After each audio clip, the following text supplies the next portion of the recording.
Okay, hello and welcome for this new week of streaming.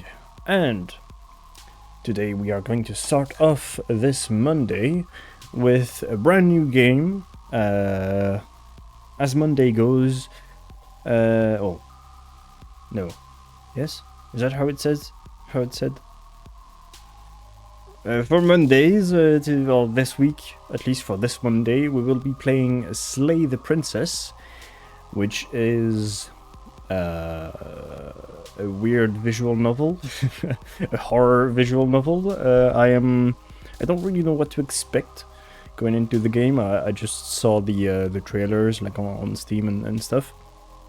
It looked very cool and kind of a unique game. So yeah. Why not?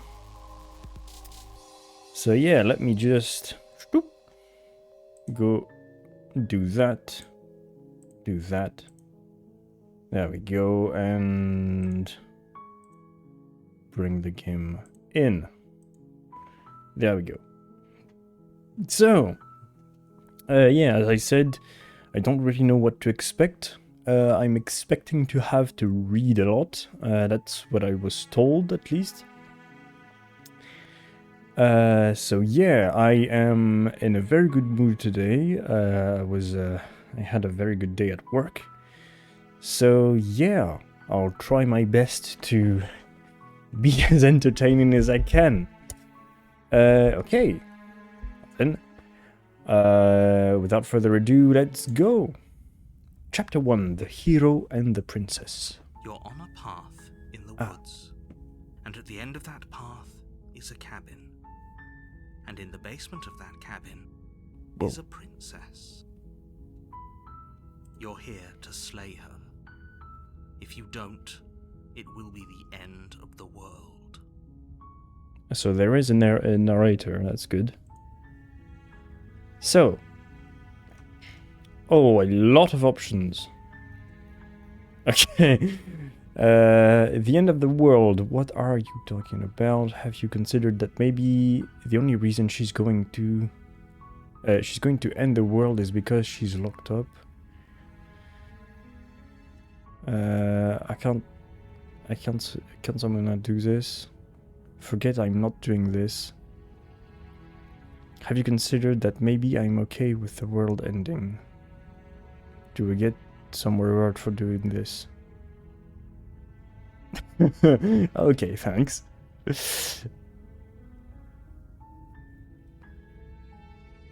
Meta revolutions. Okay, well... Okay, what do we want to do? Let's go for the very first answer. The end of the world. What are you talking about? I'm talking about the end of everything as we know it. No more birds, no more trees, and perhaps most problematically of all, no more people. You have to put an end to her.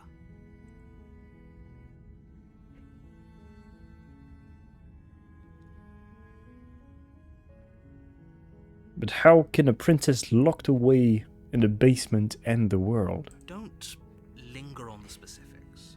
You have a job to do here. Just get in there and do what needs to be done. We're all counting on you. Okay. Well, I'll guess. Silently continue to the cabin. You make your way up the short path to the cabin. You'll find the princess within. A warning before you go any further. She will lie, she will cheat, and she will do everything in her power to stop you from slaying her. Don't believe a word she says. We're not going to go through with this, right? She's a princess. We're supposed to save princesses, not slay them. Ignore him. He doesn't know what he's talking about. Ah, so there's like a three-pronged thing to this. There's the voice of the hero, there's me, the player, and the narrator, okay? Proceed to the cabin. The interior of the cabin is almost entirely bare. The air is stale and musty, and the floor and walls are painted in a fine layer of dust. The only furniture of note is a plain wooden table. Perched on that table is a pristine blade. The blade is your implement. You'll need it if you want to do this right. Take the Take blade. the blade from the table. It'd be rather difficult to slay the princess and save the world without it. Okay. Enter the basement. The door to the basement creaks open, revealing a staircase faintly illuminated by an unseen light in the room below. This is an oppressive place. The air feels heavy and damp, a hint of rot filtering from the ancient wood. If the princess really lives here, slaying her is probably doing her a favor. Her voice carries up the stairs. Who's there? She sounds dangerous. It's almost as if she's the one in charge down here. Don't let it fool you. It's all part of the manipulation.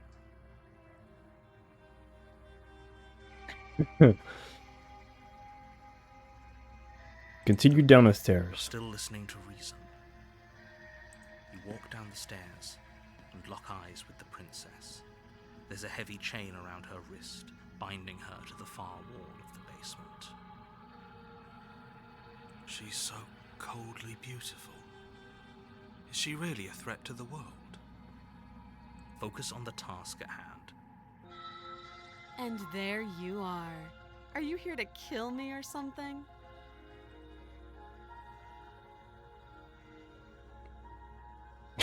Nuh-uh. Okay, steel your nerves and step forward. Step forward, your grip on the blade tightening as you steel your resolve. Oh? No talking then? Fine. What even makes you think you can kill me? I'm probably chained up in this basement for a reason, right? And if that knife is the only weapon you have, you'll have to get close enough to use it. So, you should just drop it. Best not to risk finding out what I can do. She's unarmed. If you hesitate now, it'll be too late. End this.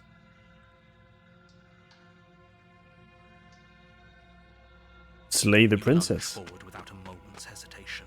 You feel flesh easily give way and look down to see your blade already sinking deep into her heart. Oh. This is it, isn't it? I'm almost embarrassed. I should have seen that coming. But I have to wonder, do you actually believe this was enough to kill me? Probably not. It's like she's convinced she can't die. Yes, even as she lays there dying, she entirely believes herself to be alive and well. But it's over, isn't it? She stopped breathing moments ago. That arrogant look still plastered on her face. But is it over? Really over?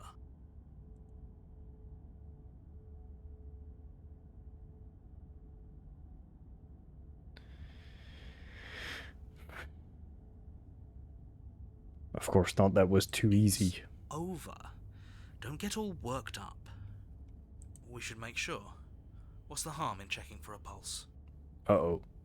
I really don't think you should do that. And why shouldn't we? Is there something you're not telling us? I've told you everything that's happened with complete accuracy. The princess is dead. Your blade pierced her heart. There's no coming back from that.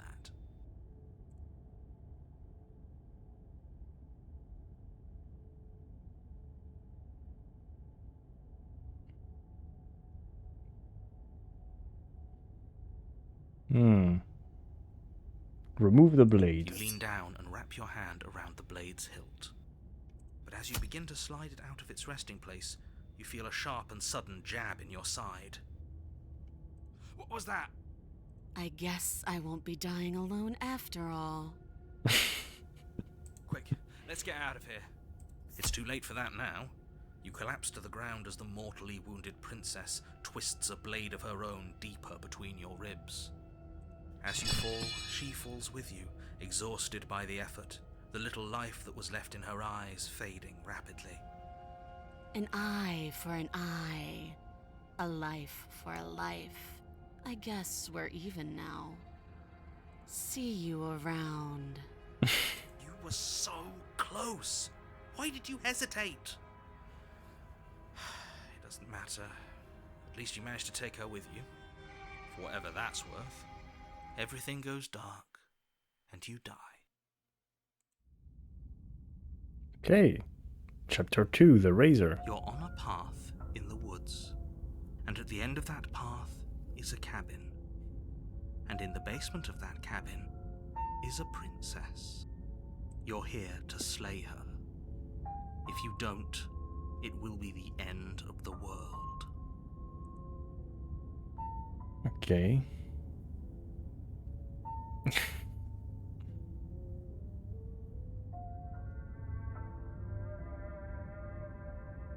But I already slew the princess. Sure, she also killed me, but I definitely got her. Why am I here again? I can assure you that you didn't slay her and that she didn't kill you. People don't just spring back to life after dying, and the two of us are meeting for the very first time. If he doesn't remember what happened, then maybe it's best to keep it that way. This whole thing's a crock of shit. She's just going to pull a knife out of nowhere and stab us again. Stabbed to death? Well, you won't have to worry about that. The princess is unarmed. Yeah, that's exactly what you told us last time. You said this whole thing would be easy, but after we sank our blade into her heart, she just got up and started stabbing us. Calm down. I assure you she has no weapons, so there's no reason to fear her. You were made for this job. You'll do just fine.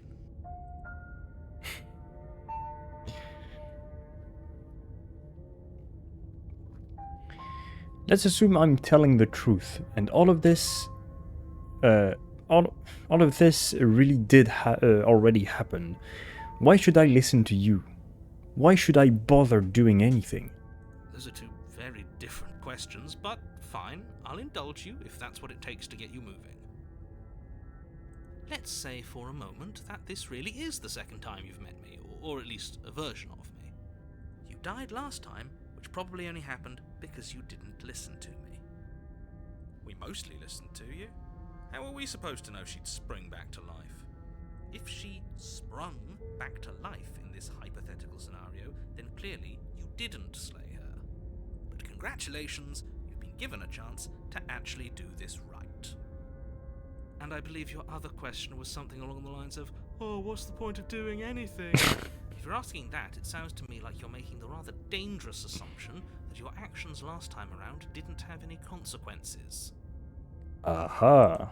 What do you mean? Of course there weren't any consequences. We stabbed the princess stabbed us, and now everyone's right back to where they started. That sounds pretty consequence-free to me. Yes, but in this purely hypothetical scenario, that begs the question of how you got back here. Did time simply rewind itself? Or were you instead transported to a different world entirely?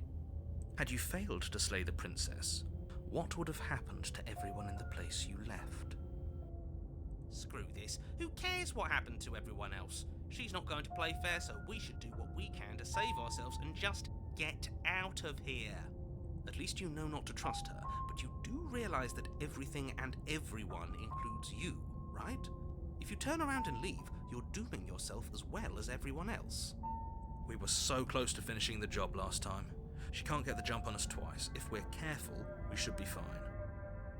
That's the spirit. Just keep that stiff upper lip, and you'll save the world in no time at all.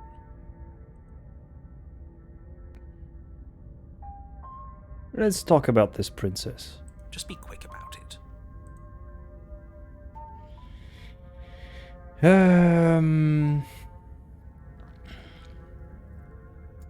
Who locked her in the basement? Okay. Who locked her in the basement? What is this place? People locked her in that basement, and I told you what this place is. It's a path in the woods.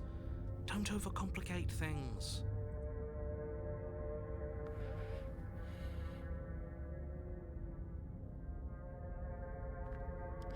All she did last time around was stab me to death. How can someone like that end the world? If people locked her away, couldn't they slay her? Yeah, if people locked her away, why couldn't they slay her? Why is this falling on me? Look, I'm not supposed to say this, but it's because you're special. You're the only person capable of doing this. Call it a prophecy, if that helps, but it's just the way things are. Oh, I didn't know we were special. Of course you're special. Why else would you be here? Yeah. If anyone's special here, it's her. Last I checked, we can't get up from a knife in the chest. Okay.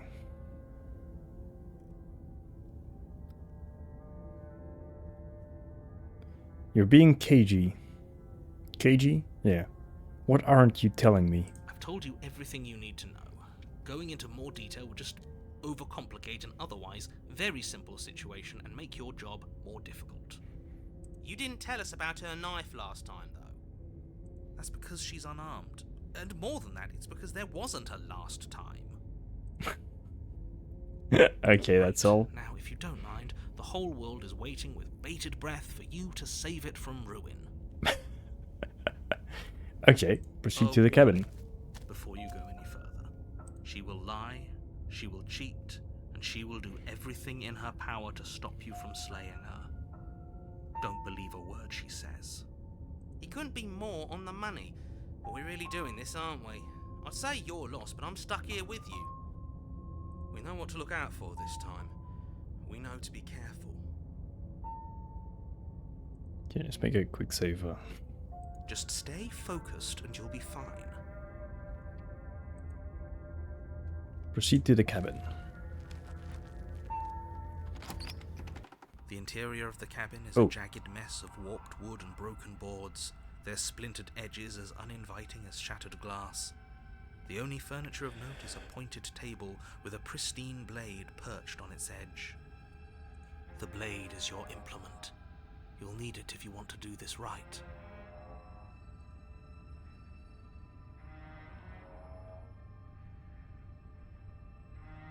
You didn't say anything about the mirror on the wall. That's because there isn't a mirror. There's a table, the blade sitting on the table, and the door to the basement. There's nothing else in here. There's definitely a mirror. There isn't. Can you two stop arguing? It's stressful enough in here without all of this extra noise.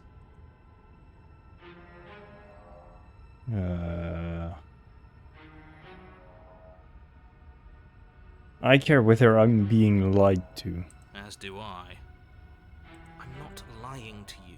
Use your eyes. There is no mirror. Why would I lie about something so meaningless? What good would a mirror even do? Let you waste time preening yourself instead of doing what needs to be done. Okay, take the blade. Take the blade from the table. It will be difficult to slay the princess and save the world without a weapon. It feels a bit better to have a weapon in our hands. Let's make her earn for what she's done to us.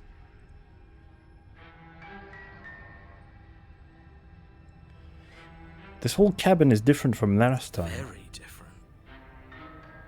Maybe that's because you haven't actually been here.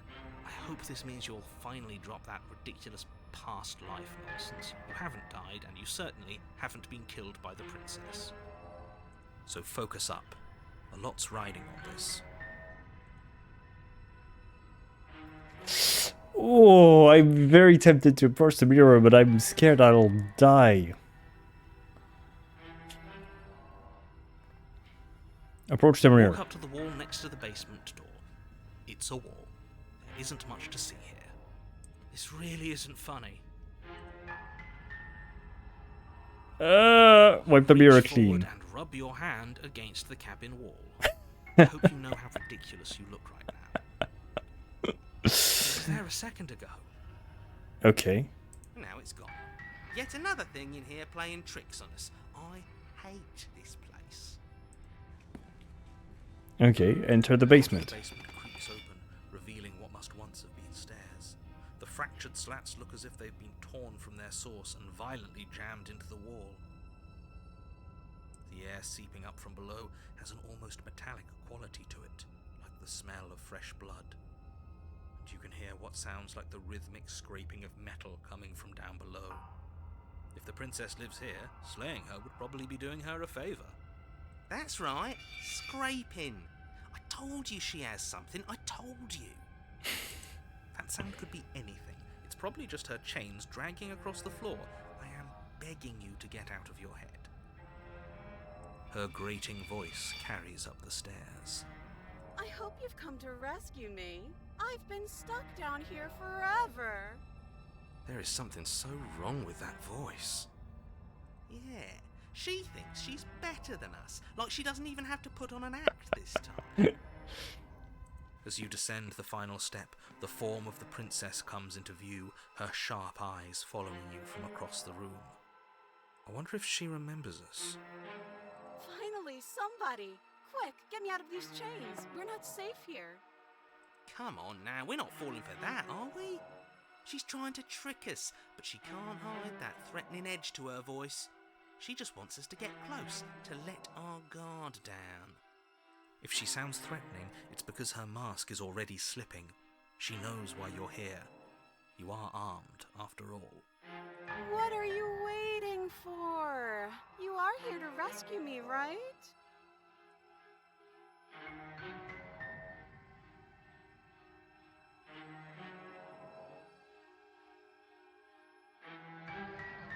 Do you remember what happened last time?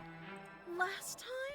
If somebody came into my house and stabbed me to death and then I killed him, surely I would remember that. But I don't remember it, so it must not have happened. There you go again, talking up delusions about a past life experience that clearly didn't happen. Ugh, it's like the two of you are working together on this. Aren't you listening to her? She's obviously lying through her teeth. I'm terrible at spotting lies, and even I can tell something's up here. We can't be the only ones that looped back to the start. Someone else has to remember, right? Yes, something is obviously up, and we can all tell that she's lying.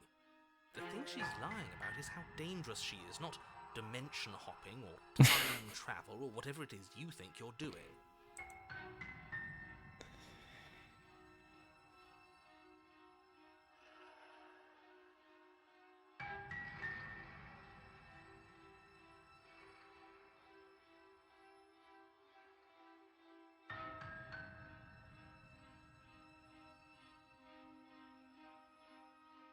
Jesus Christ, it's a lot of answers possible. What if we were both honest with each other?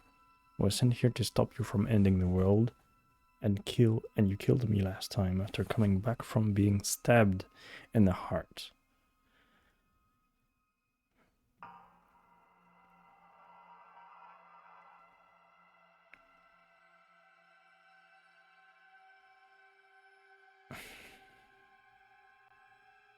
Alright, screw it. The princess falls silent, her smile unwavering as you charge across the room. Okay, she hasn't pulled out a knife yet, and her hands are still behind her back.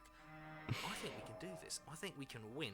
We just have to strike now, but make sure you keep your eyes on those hands. I don't trust her for a second. But your focus is broken by the horrible sound of metal slicing through meat. Yep. Whose meat?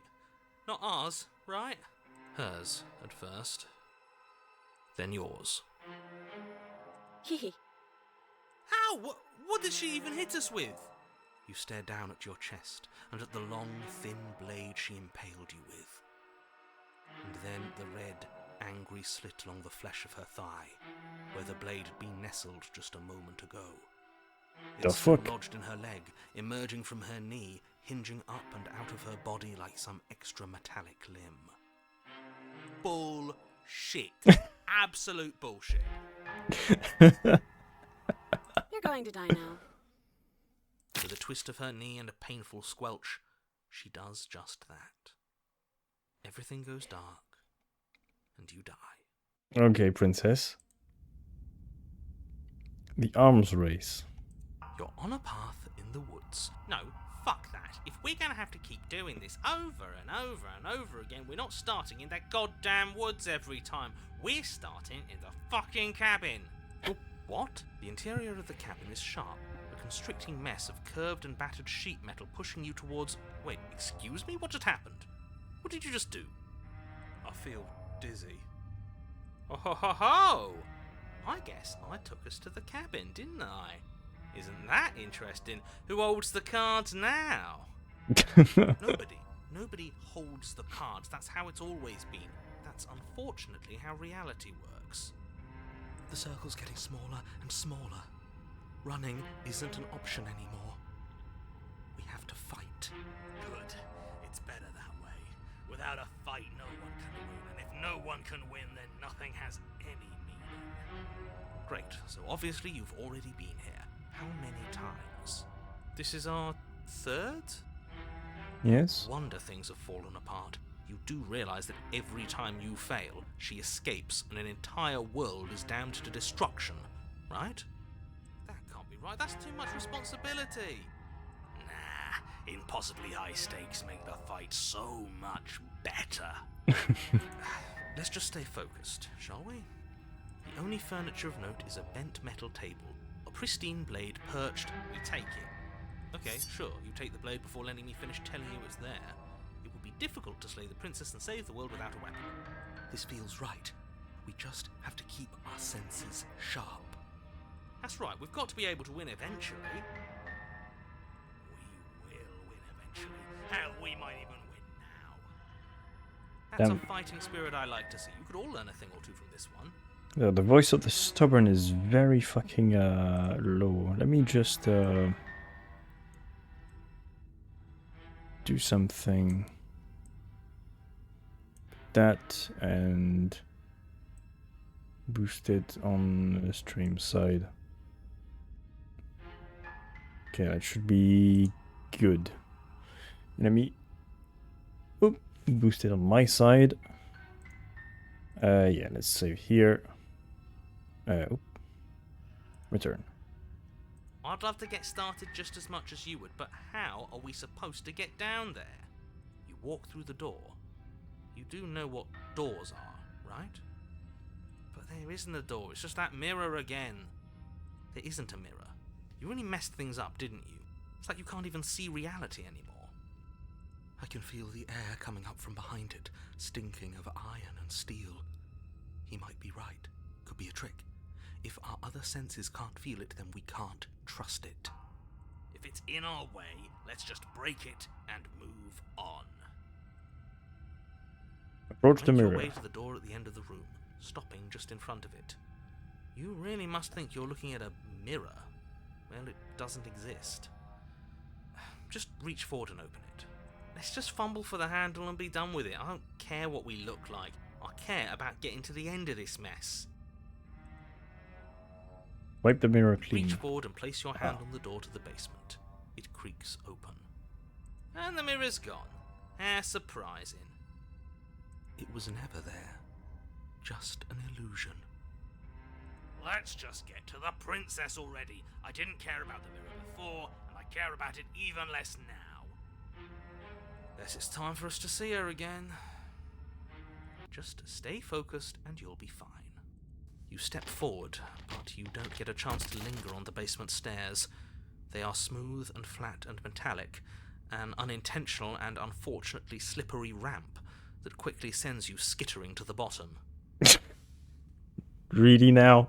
Your body tumbles onto the basement floor and the form of the princess comes into view, standing at a distance. She gives you a wry smile. Hi, it looks like you don't have a way out, so I'm not going to play dumb anymore. But don't worry about how bad you did last time. That's part of the fun. She's got another thing coming if she thinks we're going down easy again. Pride makes us dead. The only thing that matters is survival. Actually, does survival matter? We've died twice and nothing bad has come of it. We just need to find a way to win once. Nothing bad has come of it yet. Yeah. Plenty bad has come of it. You've left at least one entire world to ruin. The people there mattered. The past isn't real. There's only here and now. Your internal bickering is Jesus cancelled by Christ. the wet sound of slicing meat. From the princess's arms erupt twin blades, glistening with her blood, the empty flesh of her arms flopping at her elbows like torn sleeves. The chain clatters to the floor. She's loose, and she is coming for you. You're Uh-oh. going to make me walk over to you, aren't you? Shit. She's coming for us and I'm out of ideas. We're going to fight her again. Oh. We're going to have a stiff upper lip about it. She can't hurt if we don't let ourselves feel it. We're going to appeal to her authority. No, we're not going to surrender. That's the dumbest shit I've ever heard. I'm gonna roll for flirt. Let's go. She has swords for arms. We don't. We're panicking.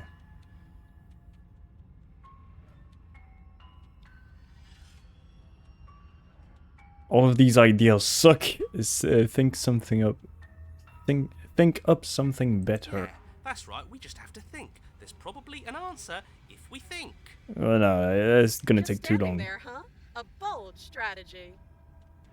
You don't have time to finish your thought. Yep. In a moment, she's across the room, blades flashing in the dim starlight. She skewers you. Ow. What a surprise.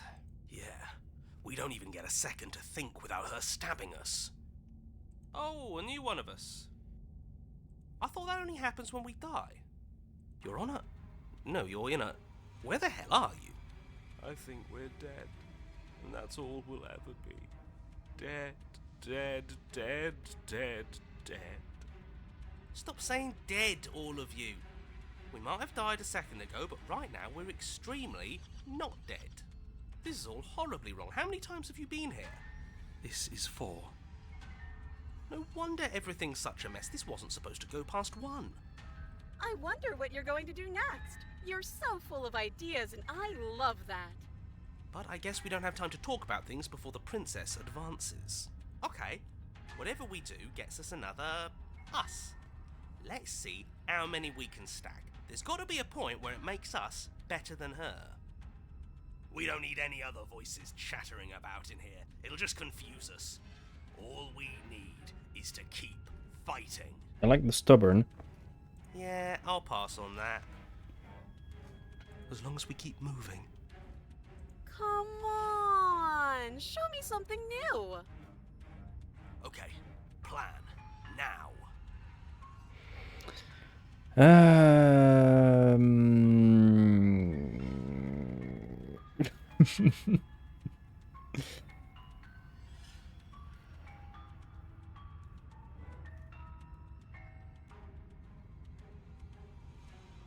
It's easy. I'm gonna try flirting with her. It doesn't work, and she kills you again and again and again and again. Your memory blurs as your consciousness leaps from life to life to life, holding only snippets of the conflict that transpires. Compliment her on those gleaming blades. There's nothing better than a capable woman. She skewers you. You're cute. Thank Well, you. there's more of us. Let's see if that helps. Then you skewer yourself. I thought we both understood that dying doesn't get you anywhere. Huh, that didn't do much of anything. We're tougher than I thought.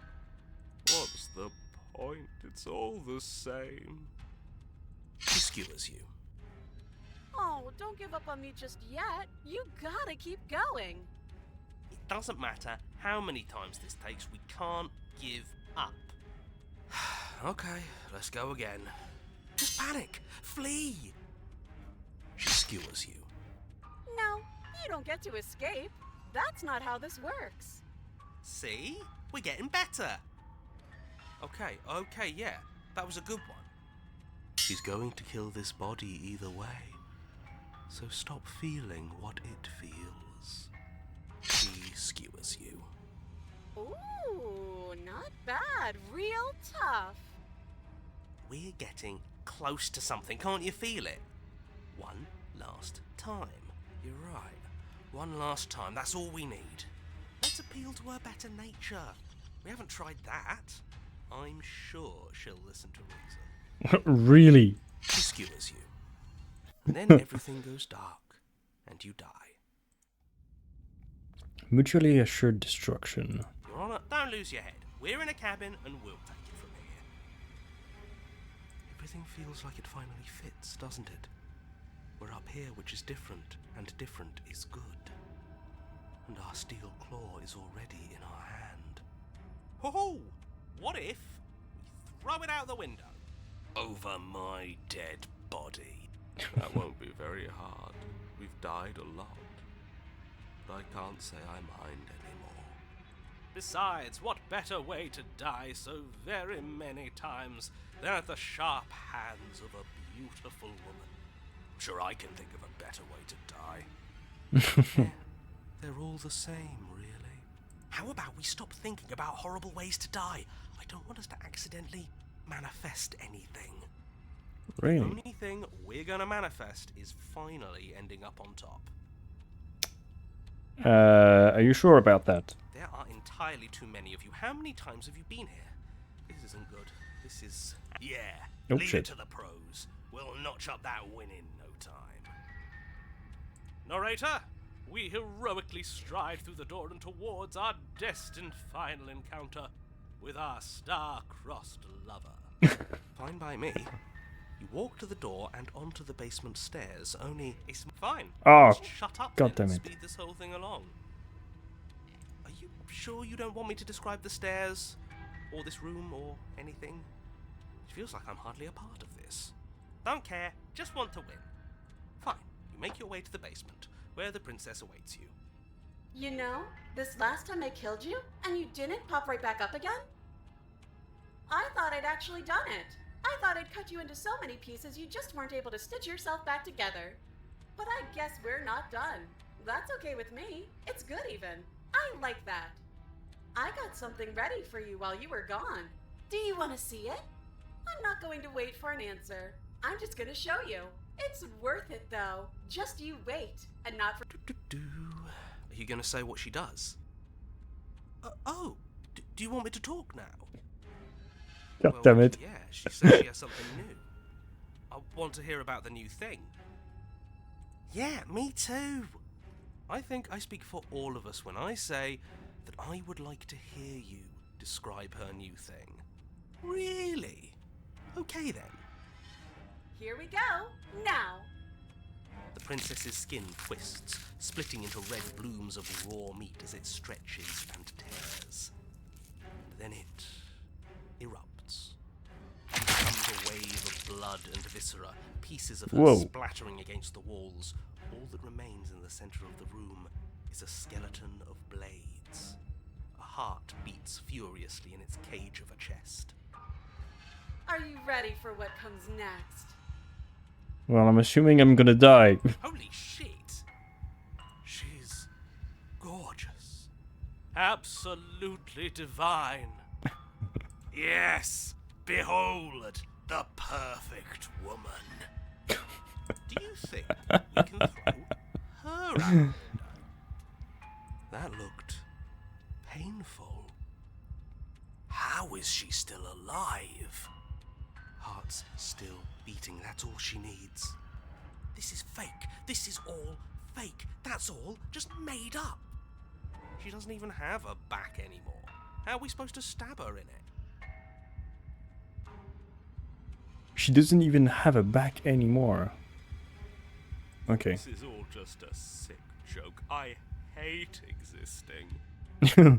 Me too, buddy. We're screwed. I quit. I'm done. Forget it. What just happened? It's so quiet. I just emptied my mind.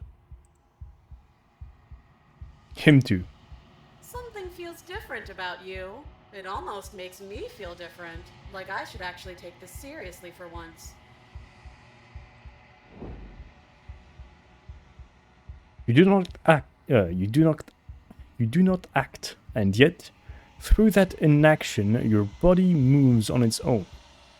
The princess strikes as you approach, but as her blow finishes, its what?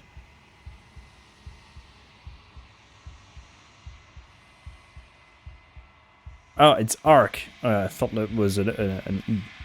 The princess strikes as you approach, but as her blow finishes its arc, you're already somewhere else. You're incredible. Your weapon clash again and again. You and her entering a rhythm free of thoughts and free of self. There is only the dance, the ebb and flow, the shifting of the tides back and forth between you. The deeper you fall into your play, the faster your hearts pound, and the faster the momentum volleys between you. An endlessly building crescendo, and then an opening. Your blade strikes free of volition, and hers strikes too. Sorry.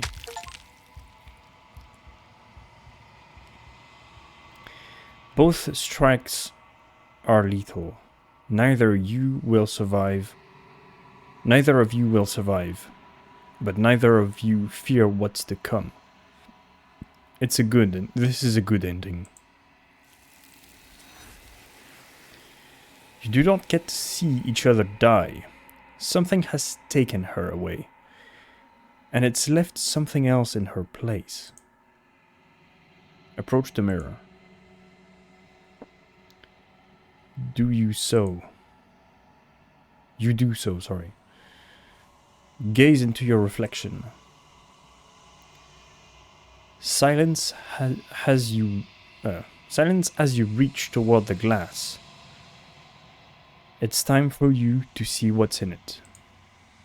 Silence as you reach forward. They're gone, but the mirror remains. It's time for you to see what's in it. It's you. You are alone in a place that is empty. It is quiet here. Proceed to the cabin. You are at the cabin. Approach her. Something finds me in the long quiet and brings me the gift of a fragile vessel.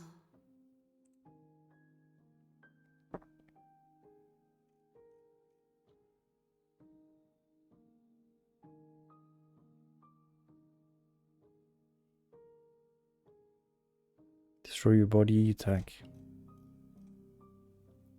What are you? I am solitary lights in an empty city. What are you?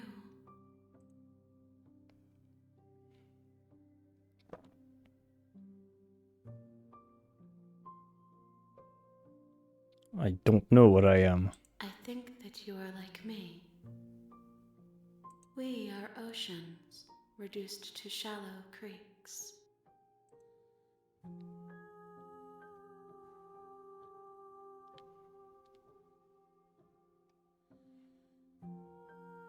Do you know the narrator? You are the only thing I have ever known. The space we're in is vacant. Nothing comes here but us.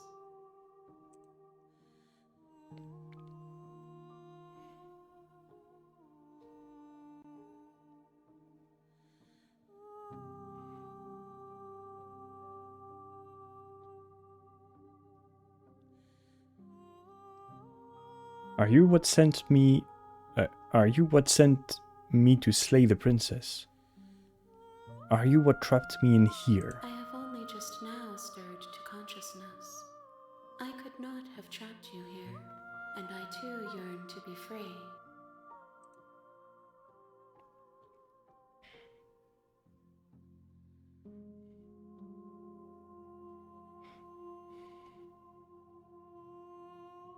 Do we know each other? You are familiar, but you are not me. feel sadness, longing, hope as I witness you.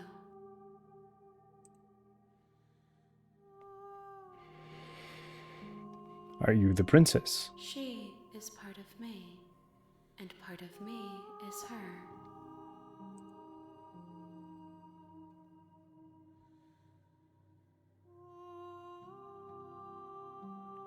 But were you always the princess, or are you just making her a part of yourself? You speak in circles. Does it matter where one thing begins and another ends? Yes.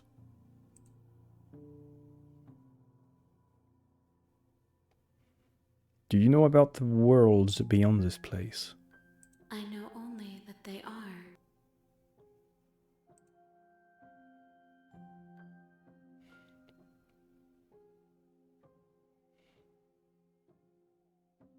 Is this the end of the world? How can the world have ended if we are talking? The gift of a fragile vessel. Yes. Nerves and fibers to feel the worlds beyond. Perspectives to make my own. This one is sharp and single-minded. She is cruelty, but she is also joy. She will make for an indomitable heart. Do not mourn her. She is exactly where she needs to be.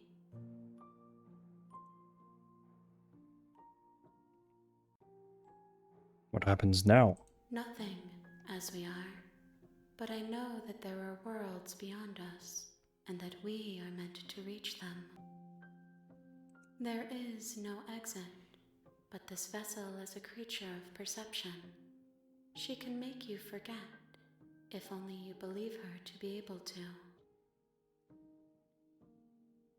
Bring Okay. me more perspectives, so that I may be whole, and perhaps then we will know our freedom.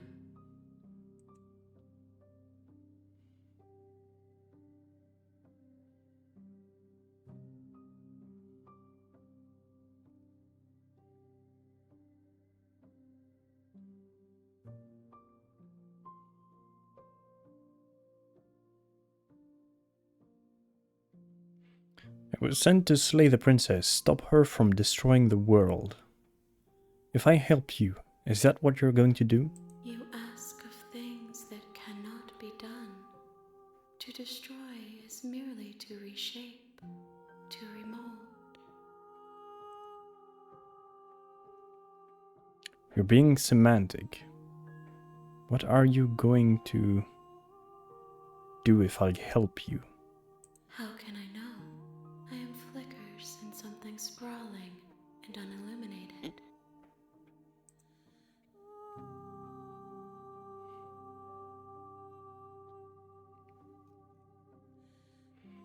Okay, make me forget. She asks that I tell you to remember her. You won't. Everything goes dark and you die. Chapter 1, The Hero and the Princess. You're on a path in the woods, and at the end of that path is a cabin. And in the basement of that cabin is a princess. Okay. You're here to slay her. If you don't, it will be the end of the world.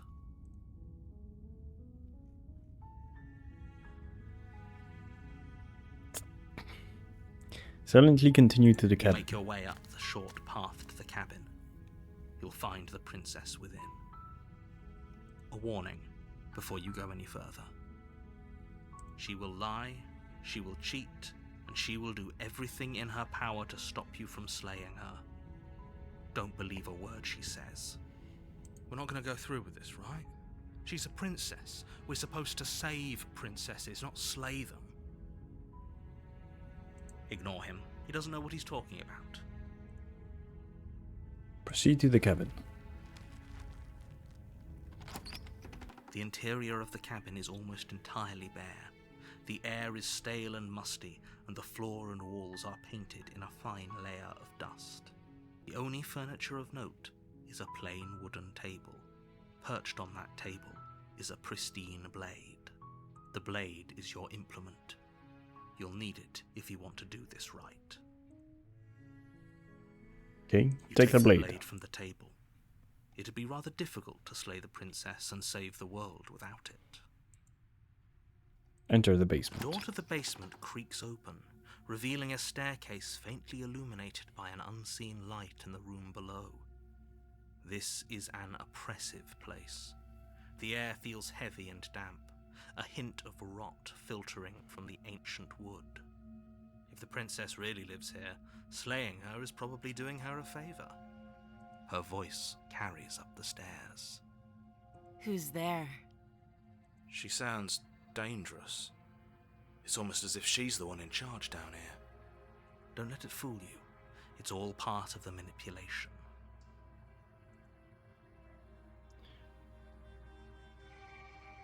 Continue down the You're stairs. still listening to reason. You walk down the stairs and lock eyes with the princess. There's a heavy chain around her wrist, binding her to the far wall of the basement. She's so coldly beautiful. Is she really a threat to the world? Focus on the task at hand. And there you are. Are you here to kill me or something?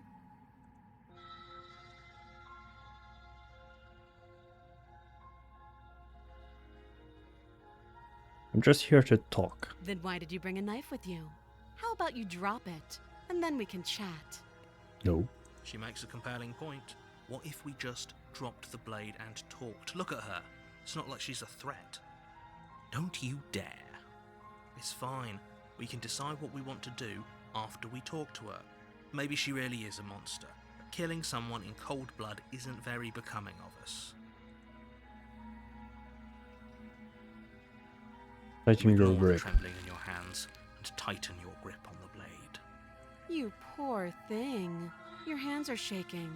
Are you scared of me? Because you should be. You step forward, your grip on the blade tightening as you steel your resolve. I'm probably chained up in this basement for a reason, right? And if that knife is the only weapon you have, you'll have to get close enough to use it. So, you should just drop it. Best not to risk finding out what I can do. She's unarmed. If you hesitate now, it'll be too late. End this.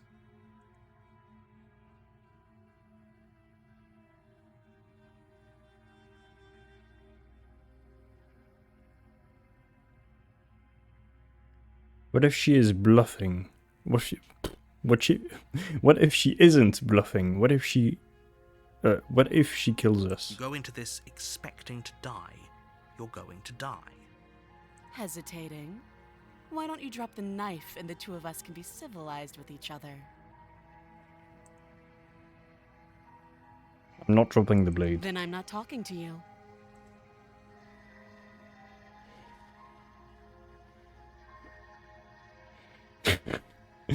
Squint at the princess while holding onto the blade. You stare at the princess, squinting. She squints back. The two of you are going to do this forever, aren't you?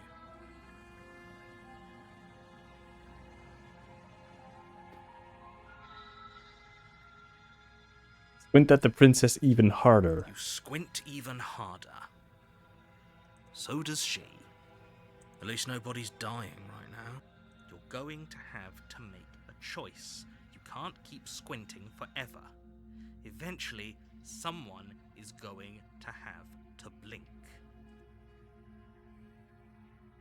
Slay the Charge princess. blade trembling in your hand, but you've already lost the battle. She casually sidesteps your thrust before knocking you to the ground with a single blow from her elbow. We shouldn't have hesitated. But she doesn't stop there. She kicks you a few times for good measure, the pointed tip of her shoes feeling like a pickaxe against your fracturing bones, making sure you stay down. As you lie, crushed and broken on the basement floor, the princess kneels on your throat with the kind of weight you didn't think her slight frame could possibly possess. As you gasp for air, she eyes you with an intense curiosity. You shouldn't have let that fear creep into your heart. You had the upper hand, and now look at you. Is this really the best you could do? Look at you. Completely broken. I'd be lying if I said I wasn't a little disappointed. She applies more pressure, slowly squeezing what's left of your life out of your lungs. This is the end, isn't it? I'm afraid it is. Everything goes dark, and you die. Chapter 2, The Tower. Okay. You're on a path in the woods, and at the end of that path is a cabin. And in the basement of that cabin is a princess. You're here to slay her. If you don't, it will be the end of the world. Okay. Proceed to the cabin. Before you go, she Yep, will lie. yep. We might as well just pledge ourselves to her and stop pretending we're capable of doing anything in this situation. She probably doesn't even need to try to overpower us. Can we tone down the pessimism just a smidge? I'm not being a pessimist. I'm just being realistic. You're being annoying. Just ignore their bickering, and whatever you do, don't pledge yourself to her. I cannot stress enough how absolutely catastrophic that would be for everyone, yourself included. Why? I agree. If she's wrongfully imprisoned, then we should rescue her, but if he's telling the truth, we shouldn't just hand her the world on a silver platter. Why not? Rescue her? Given the stakes of the situation, there isn't really a difference between rescuing her and pledging yourself to her. Either would be terrible. So please try to ignore both of those knuckleheads and focus on saving the world. Let's not make this harder than it has to be. Proceed If to the that's what cabin. you want, I guess I don't have a say here.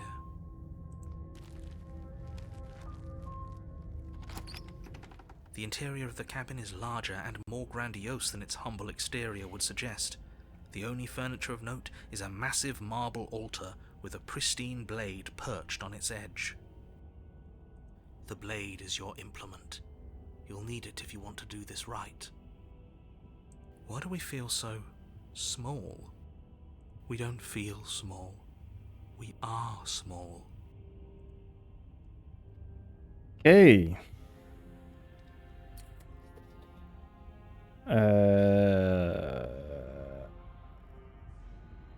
You Take the the blade. blade from the altar.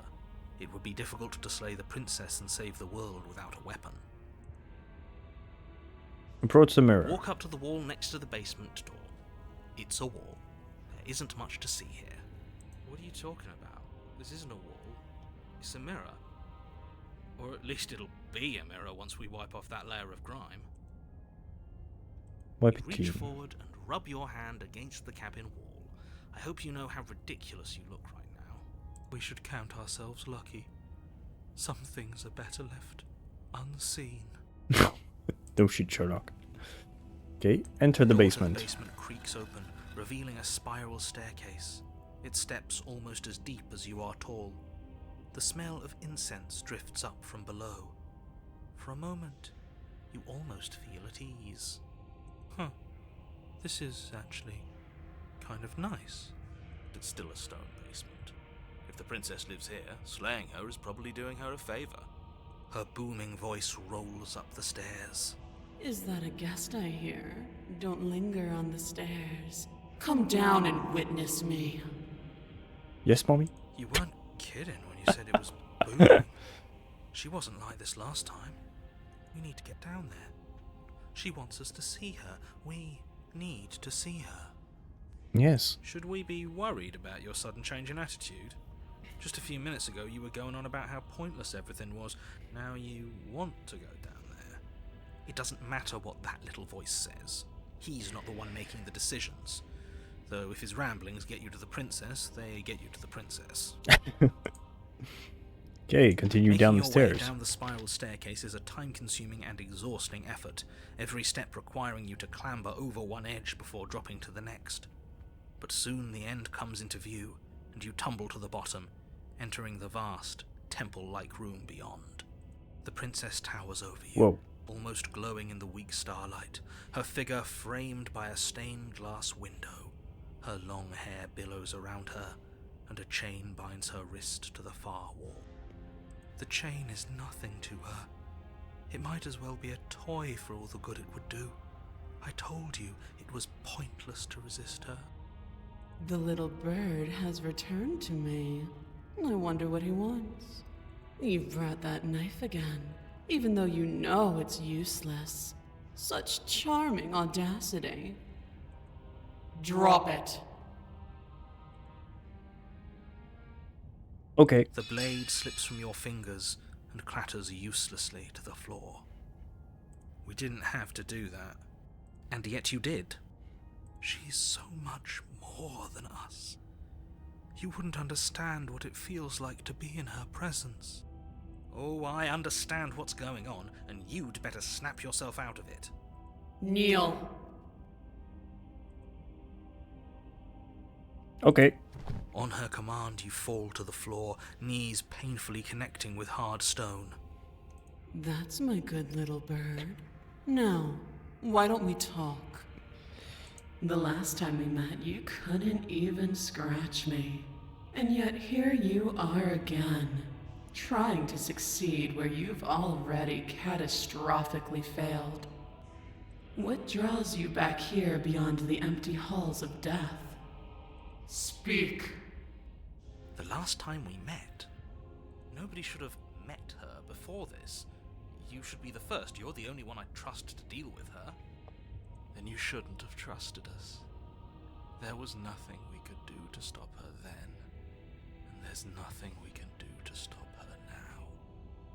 He's being melodramatic, but yeah, we've been here before, and she absolutely destroyed us. What are we even supposed to do to stop her?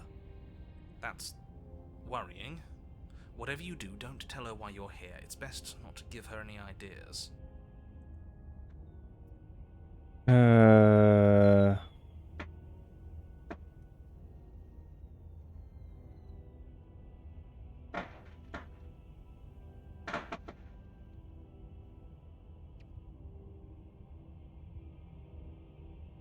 I won't tell you. Will.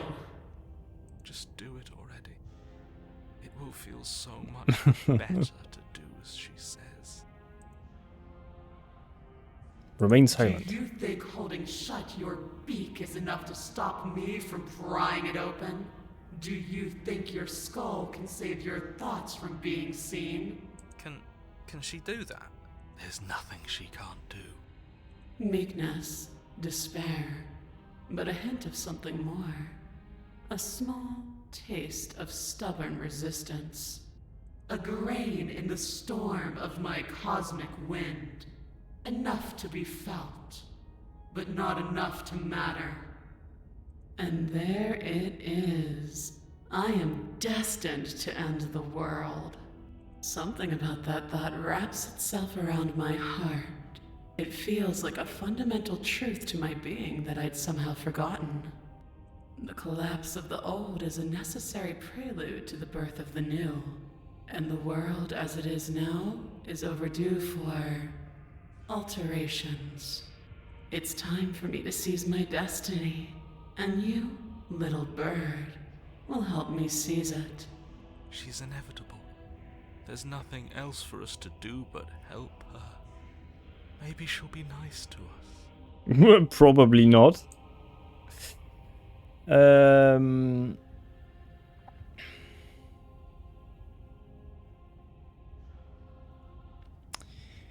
Okay, what can we say? What would you have me do? What do you have planned?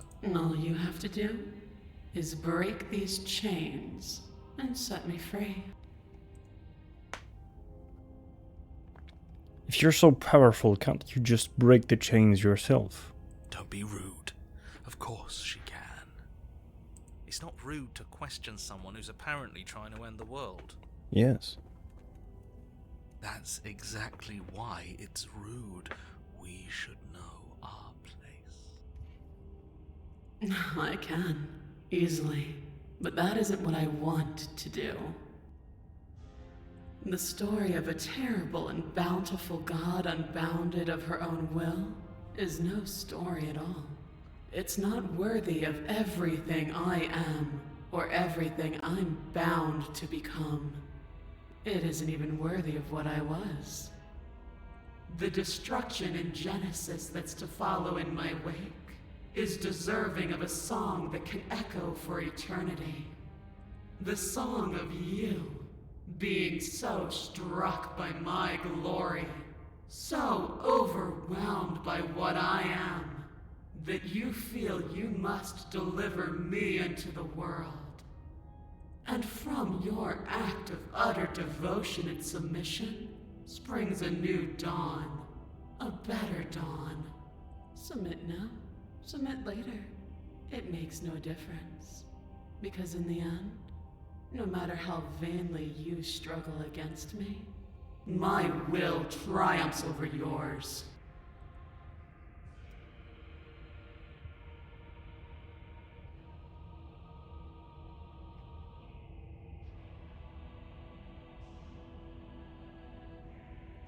What happened to you after I died? Know the limits of your privilege, little bird.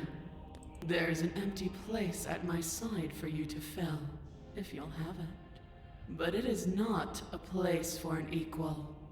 It is a place for something worthy to be kept.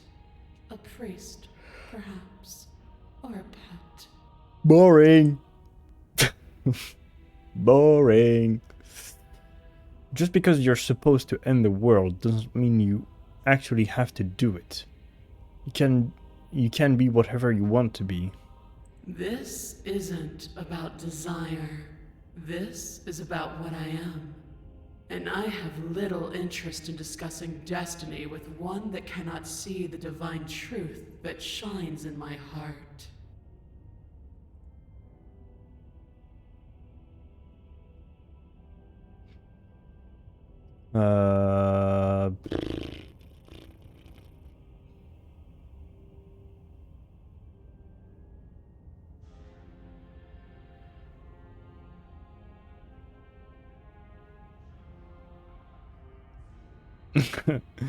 I'm yours to command. Your will was so easily broken.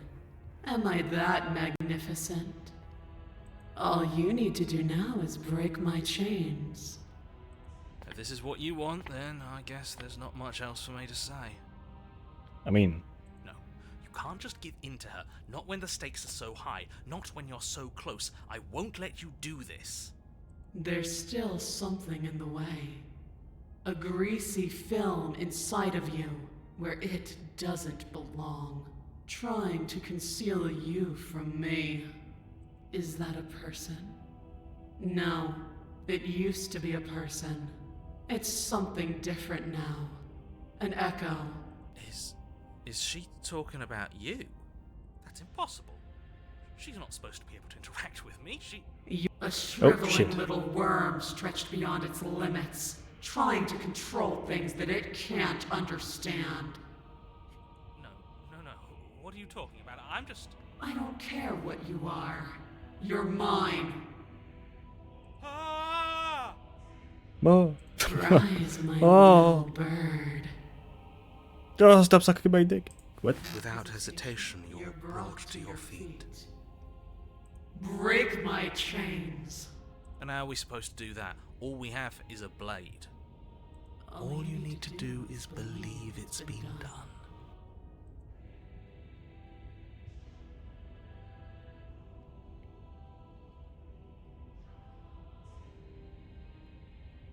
And what if I don't believe? What happens then? You poor, wretched little thing. You already do believe. You've always believed. All you have to do is open the last door to your heart. It's easy. And once you let her in, you'll be safe and free forever. Please, don't do this.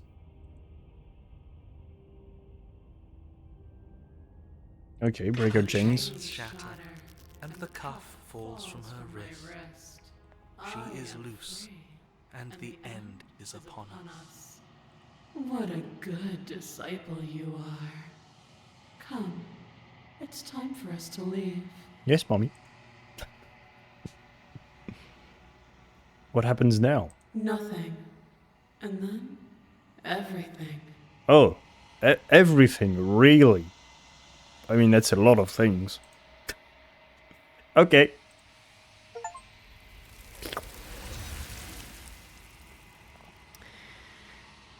But you do not take her hand, nor will you ever. It's time to leave. Memory returns. She's gone. Where did she go? Should we try and find her? And there's that mirror again. Why is it here? Why now?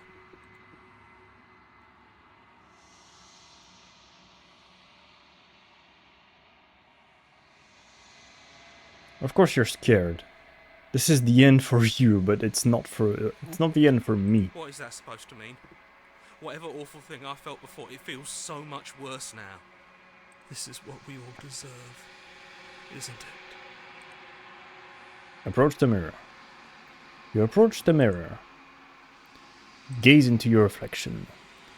Silence as you reach forward. They're gone. But the mirror remains. It's time for you to see what's in it. You've grown. You find yourself in the long quiet once again. Proceed to the cabin. You are at the cabin. Approach her. Flickering lights and empty cityscapes become pockets of vitality and movement. I am more than I was before. Whenever you are ready, I will wipe your slate clean once again.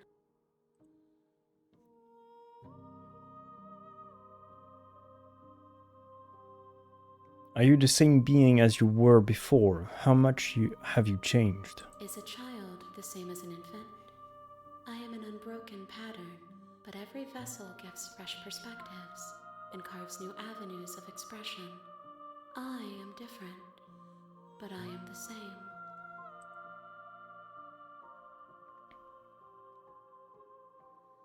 What does it feel like to change like this?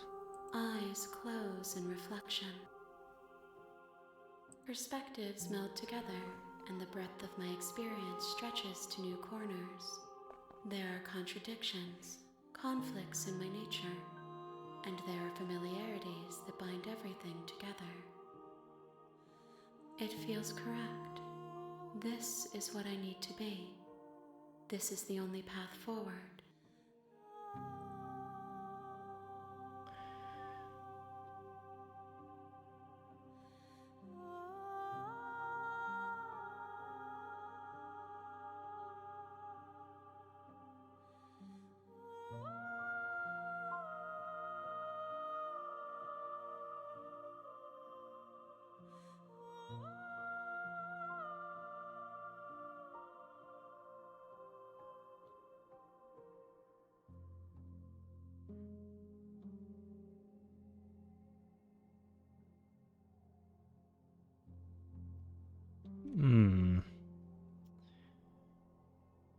Do you have any thoughts in this vessel? This one is dominance, a figure capable of bending everything to her will. She will make for a terrifying and divine heart. Do not mourn her, for she would not be able to mourn you.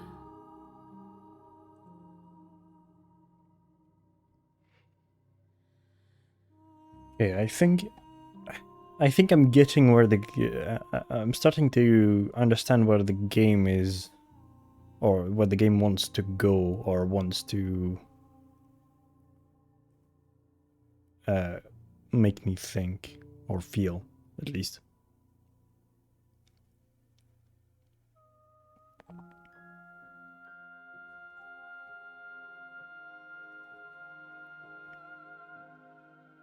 How many more vessels do I need to bring you? If I am to be an ocean, you have nurtured me into a pond. My waters are shallow and murky, and I yearn for more perspective. You will have your rest in due time, and I am sorry for the burdens I place on you.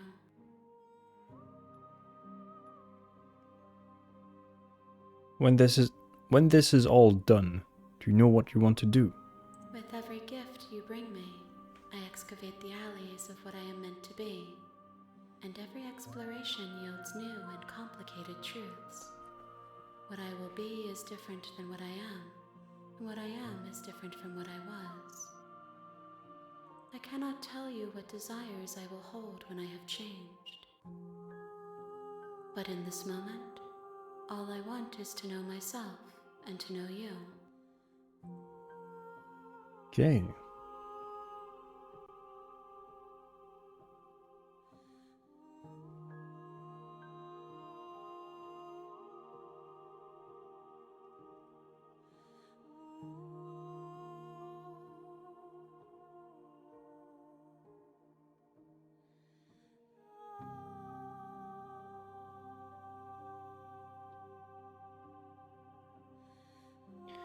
What if I don't want to bring any more vessels? What if I just wait here forever? Then we will remain here as we are now, barely finished, damp, cavernous.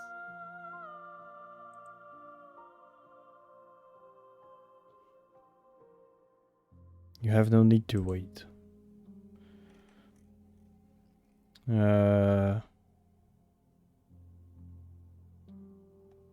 Okay, I'm ready to go back. I long for your return, but it will give me time to reflect on what I am.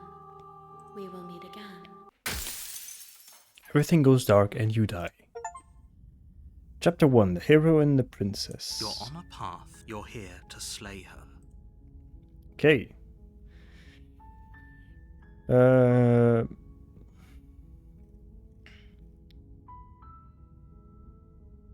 Okay, thanks for telling me what to do. Don't mention it. It's all part of the job. You make your way up the short path to the cabin. You'll find the princess within. A warning. She will lie, she will cheat, and she will do everything in her power to stop you from slaying her. We're not going to go through with this, right? Ignore him. He doesn't know what he's talking about. See to the cabin.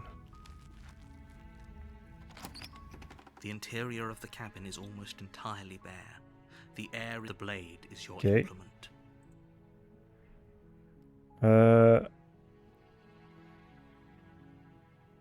Let's try and enter the The basement. door to the basement creaks open, revealing a staircase faintly illuminated by an unseen light and her voice softly carried. Hello? Is someone there? It's hypnotizing. It's the kind of voice you only have to hear once to remember it for the rest of your life. Don't let it fool you. It's all part of the manipulation. You're playing a dangerous game by coming here unarmed.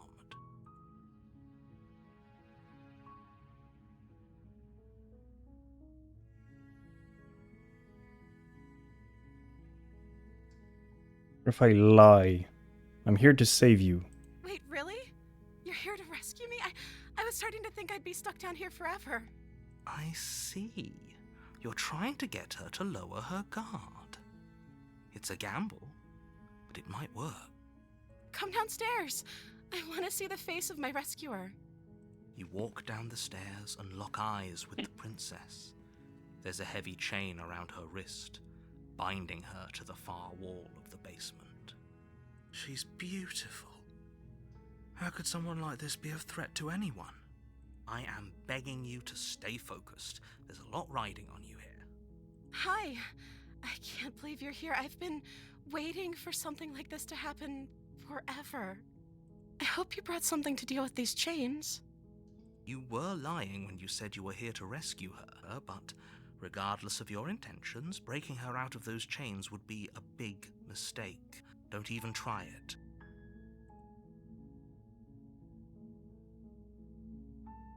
Hold on, let's talk a bit first. Okay. What's your name? Oh, She pauses, carefully formulating her words before she responds. you can address me as Your Royal Highness. Or you can just call me Princess if Your Royal Highness is too formal. Is Princess her name or her title? What if it's both? Do you imagine being named Princess? Princess. So is Princess your name? Like I said, you can call me Princess if you'd like. I'm sorry, I've been down here so long, I guess I've just forgotten. I must have a name, though. Everyone has a name. Okay, that's weird. She hadn't even thought to pick a name for herself. Hopefully you're starting to see that she can't be trusted. Go back upstairs, get the blade, and slay her before it's too late. Can I even do that?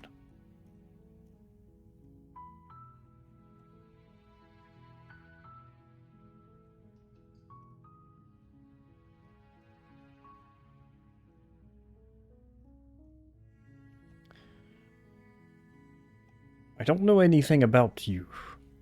For all I know, you're locked up down there for a reason. Down here for a reason. Of course I'm locked up down here for a reason. I don't actually know what that reason is, but you don't just stuff a princess in a basement and throw away the key without there being some sort of an explanation, right? You have all the explanation you need. No. You should know better than to trust whatever she comes up with.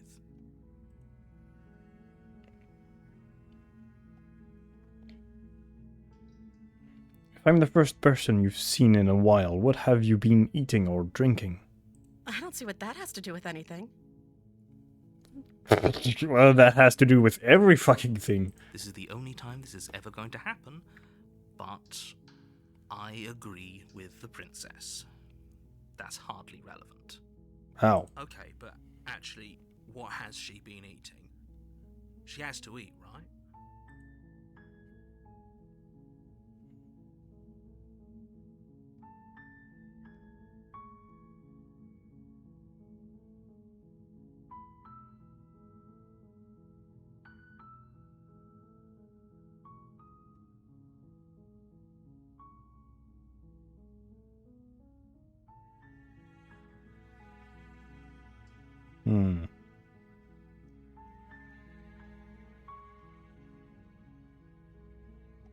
What are you going to do if I let you out of here?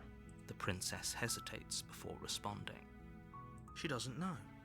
She's been down here too long to have any idea of what she'd do in another life. She knows what she'd do. She's just searching for whatever answer she thinks you want to hear. Are you looking for the truth, or are you looking for the right answer? Because with the dynamic we have going on here, I don't think the specifics of what I do really matter. It's not like you'd believe me. Fair enough.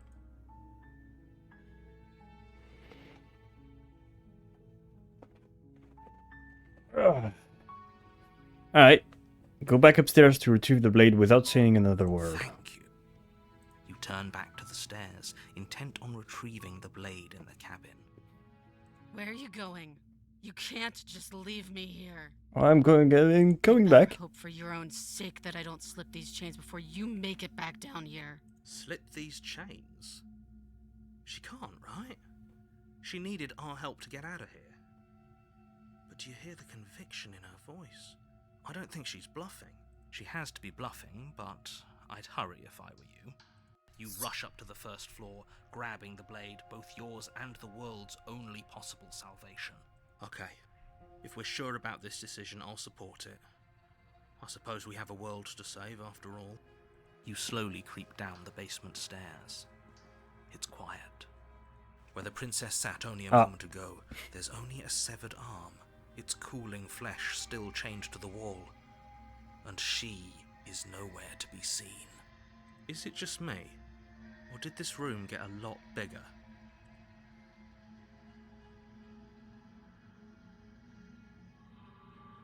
Let's finish Your this. eyes dart to the corners of the room. You don't see her. Where is she? Up. She's up.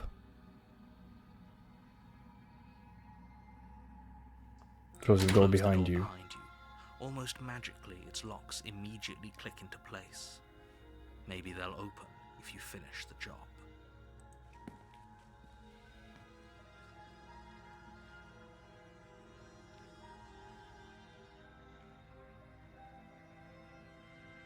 Come on out. Let's just get this over I with. can wait. I'm very patient. You Wait. do your best to patiently wait her out. But eventually, exhaustion starts to set in. Oh, come on. Come on, wake up. We can't fall asleep down here. Okay, let's go. Step into the shadows. Too late, you hear the quiet patter of feet against the basement floor, followed by the taut pull and sharp pain of tearing flesh as the princess lunges into you from behind and drags you to the floor. Her ferocity overwhelms you, and as the princess rends flesh from bone, your limp fingers lose their grip on the blade. It slips from your hand, your one last means of defense, lying useless beside you in a pool of your cooling blood. This is the end, isn't it? I'm afraid it is. You shouldn't have let that fear creep into your heart. You had the upper hand, and now look at you. Everything goes dark, and you die. Okay, the beast. So, okay, so... You're on a path in the woods. You're here to slay. So... Okay, so the first... I can do like... So... Obviously, my choice in the first section, in chapter 1, matters on what the second chapter is. And in my opinion, the goal of the game is to, like, try and do every choice to complete, like, the weird vessel in the at the ending, at the end of the thing, with like different emotions, let's say, something like this. Proceed to the cabin. Boy. Before you go, she will lie. Does a cat Yep. lie to a cornered mouse when it plays with its freedom? Or is it just acting out its nature? I don't see why that matters. A lie's a lie, and if anything, she's the one who's cornered. She could have gotten out of there whenever she wanted to. We should trust nothing that she tells us, only what we hear and smell. Okay. That's a very roundabout way of saying that you should listen to me and take this seriously. Maybe. Proceed to the cabin. What does it look like this The time? interior of the cabin is ruinous and dilapidated. It feels like no one has lived here for a long time, wind rushing in through cracks and holes in the wooden walls. The only furniture of note is a termite-eaten table with a pristine blade perched on its edge. The blade is your implement. You'll need it if you want to do this right.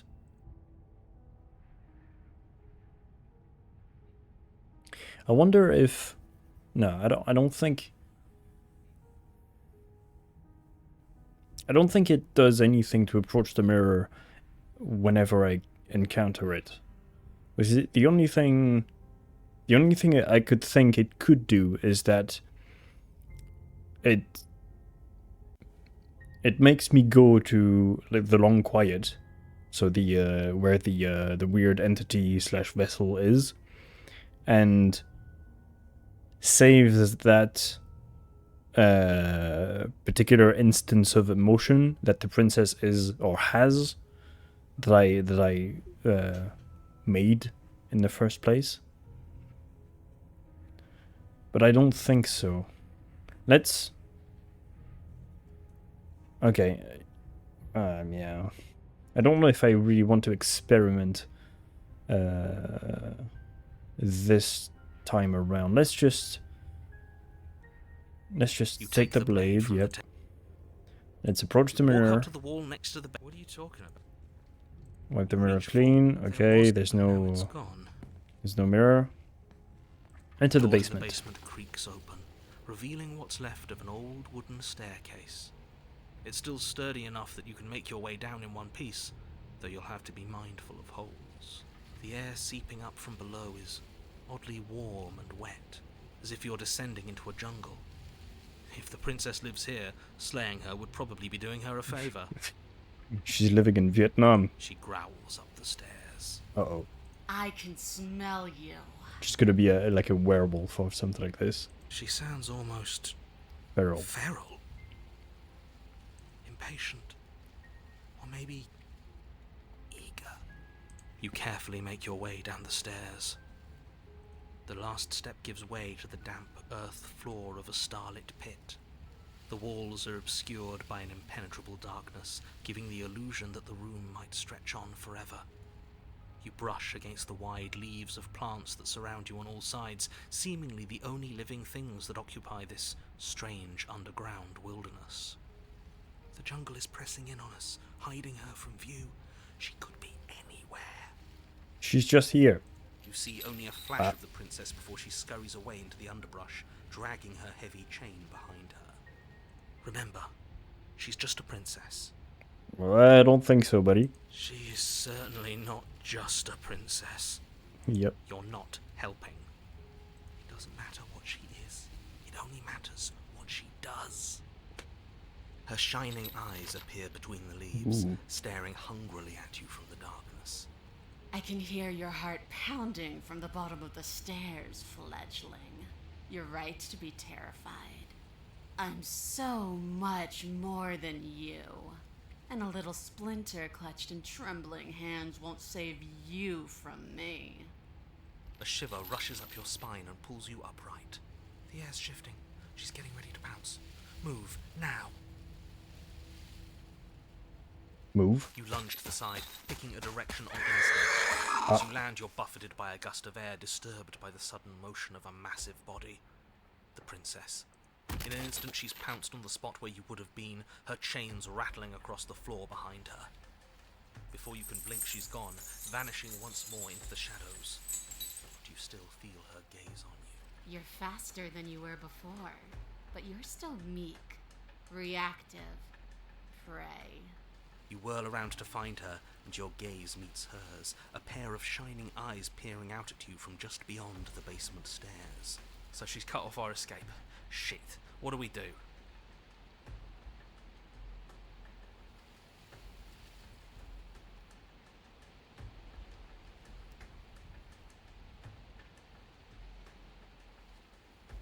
Stop hiding and show yourself. If you want to see me, you should get better at seeing.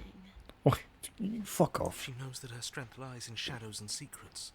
She won't reveal herself unless she has to.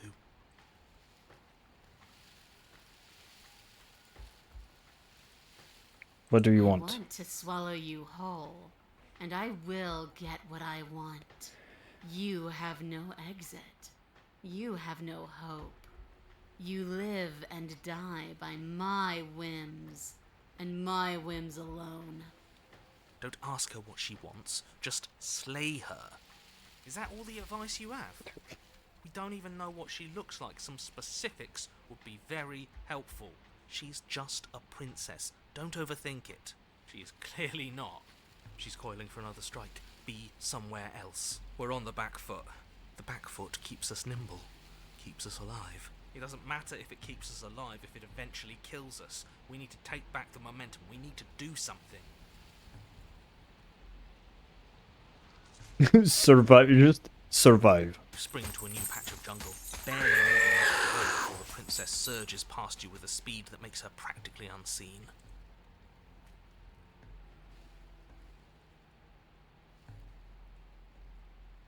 Run for the stairs. Now's our chance. And then what? We need a plan. We need to figure out something. Don't plan ahead. Act on the now. All that matters is that we stay alive. As you turn to sprint for the stairs, you feel the air shift. You instinctively glance behind you just in time to see the princess lunge from the shadows, more unhinged and dripping, eyes fierce and full of hunger. She is too quick to outrun, too nimble to outmaneuver, too determined to overpower. This is her domain. You are devoured. Oh no. I've been devoured. I guess that's it then, isn't it? Unfortunately for you, no. This isn't it. You are in a dark and caustic place. A thick, fibrous lining constricts around you, its slick surface impossible to grip. Your hands scrabbling uselessly at your surroundings as they compress in on you. Your lungs can barely expand in such a tiny space. Not that the humid, finite air grants you more than a few shallow breaths at a time. The liquid pooling beneath you starts to seep into your skin. You itch, then sting, then burn as the acid begins its slow work. When I killed you, I tried to leave this place, but it wouldn't let me. You belong down there, it screamed at me. The world is better off without you in it. The flesh around you rumbles as the princess begins to move, her thundering footfalls twisting you helplessly about. Your skin protests as the corrosive liquid sloshes around you, but there will be no respite for you in sight. The burning grows stronger, and you can feel layers of you being peeled away. But you don't belong down here. You came from somewhere else. You came from out there. So I consumed your dead heart, and I carried it in my throat, and I draped what was left of you on my back, and I threw myself against that door. She stops, her muscles tensing around you, and through the muffling layers of her flesh you hear the whine of straining metal. And with a pop, she lurches forward, your body lurching right along with her. Her chains. She's loose. But even then, it denied me freedom. You cannot fool me by draping yourself in decay. I know your true nature, and it is suffering. Gravity pulls at you as you're hefted upwards, the distant creaking of ancient wooden steps barely audible over the thudding of the princess's heart. And then it was gone, and I was here. A new enclosure, a nicer cage, but still a prison. I learned from my wounds. You're alive now. We can leave together. Does that work? Could she free herself if we're alive in here? Do you really need me to give you a definitive answer for you to understand that the situation is grim? Stop her. Do something. You still have that steel claw. Tear through her before we are her. Survive. Or we could use it to make this quick for ourselves. If she needs us in order to leave, we could at least deny her that. That is a bad thing to do.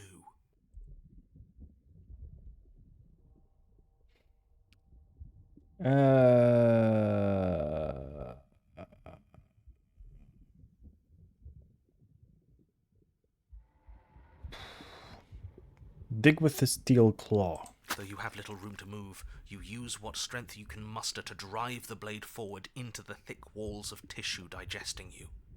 I can feel you tearing through me, but are you swift enough for it to matter? Your body is violently jostled, the disruption causing burning skin to slop from raw muscle, and you hear what you can only assume is the princess pulling against the door to the cabin. The cage is still locked.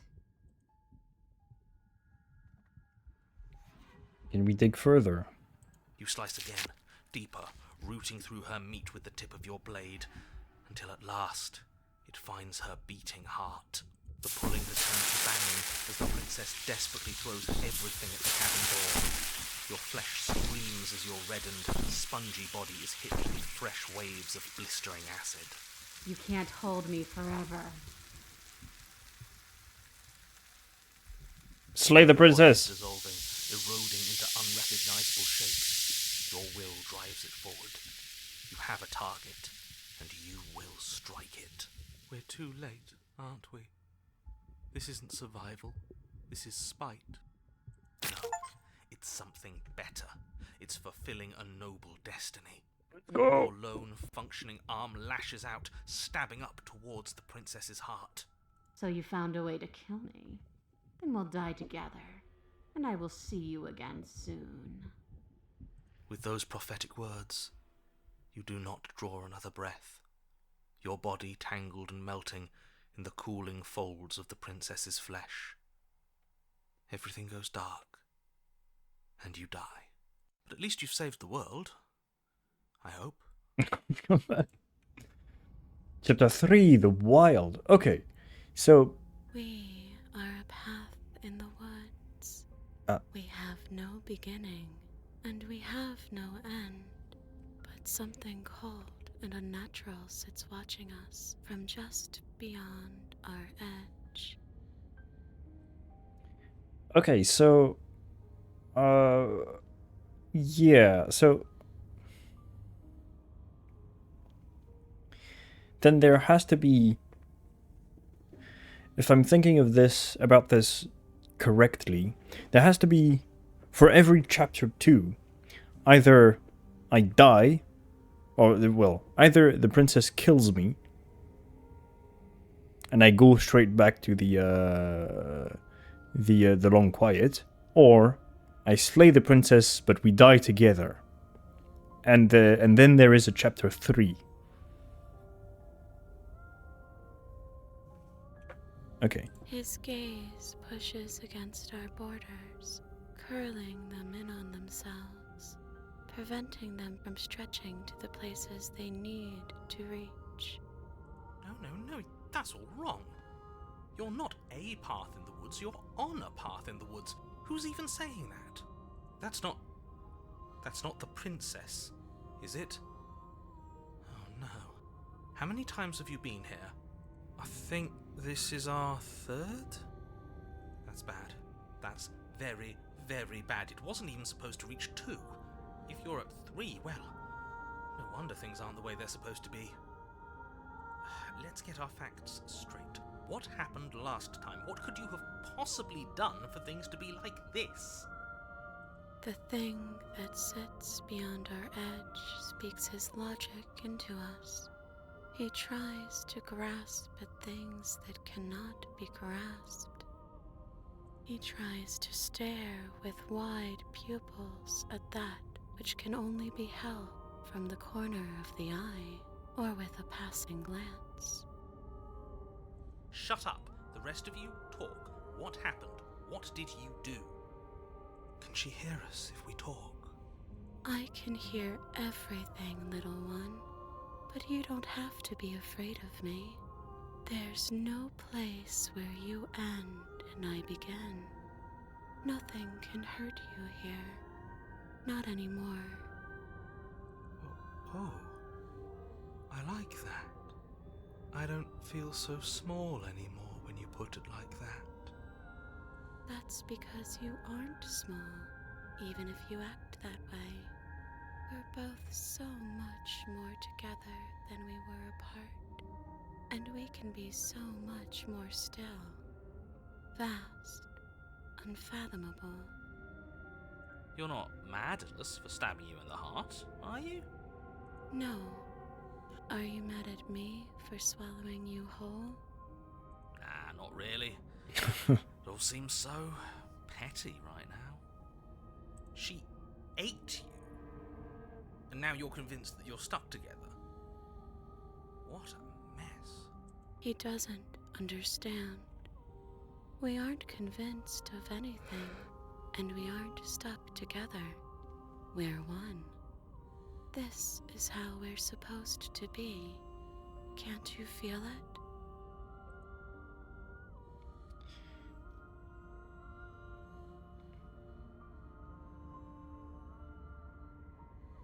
This thing watching us, what is he? I'm not watching you, I'm trying to help you.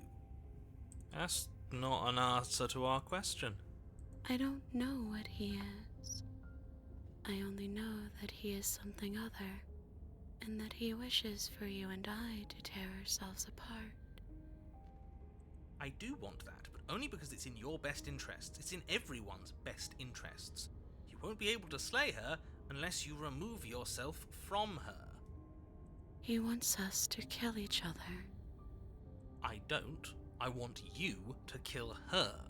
Don't be charmed by her faux solidarity. You're not in this together. She's the only one who poses a threat to the world, and she's trying to make you go along with it. You don't have to enable her, especially when you have what it takes to stop her. Really?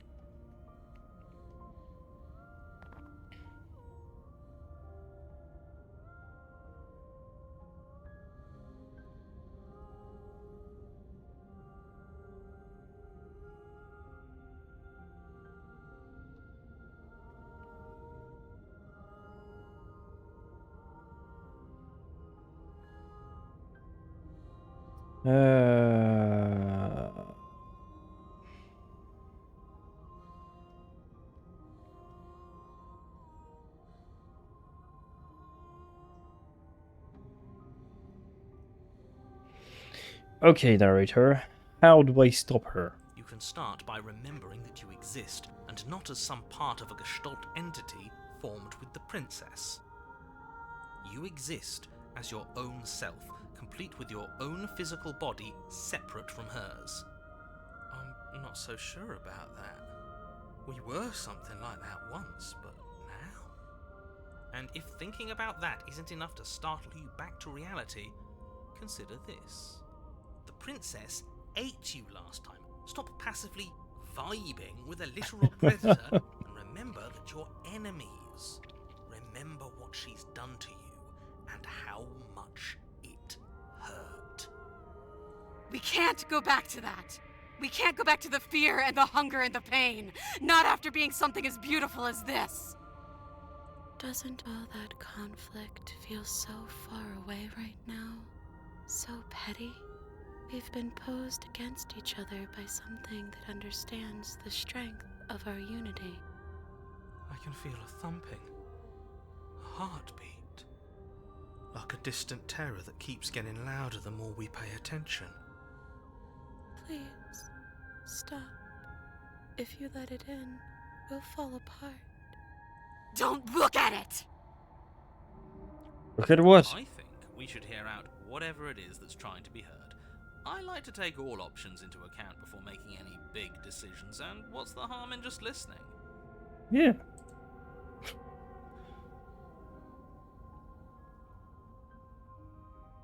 Gaze at the terror in your heart. Please, don't make us remember how I was. And just like that, you start to fall apart. I can remember it now. I didn't like being eaten. I'd forgotten how much it burned. And the air was so hard to breathe. But she didn't care. She didn't care at all. All of that digging with the knife, and we didn't even get to win. That was hard work. I wanted to win. And what's the point of being part of a larger whole if we're not the one in charge of that whole? As you remember the terror and pain you felt at the hands of the princess, you start to remember something else, too. You remember that you are a distinct being with a finite form and a mortal body. You can feel it.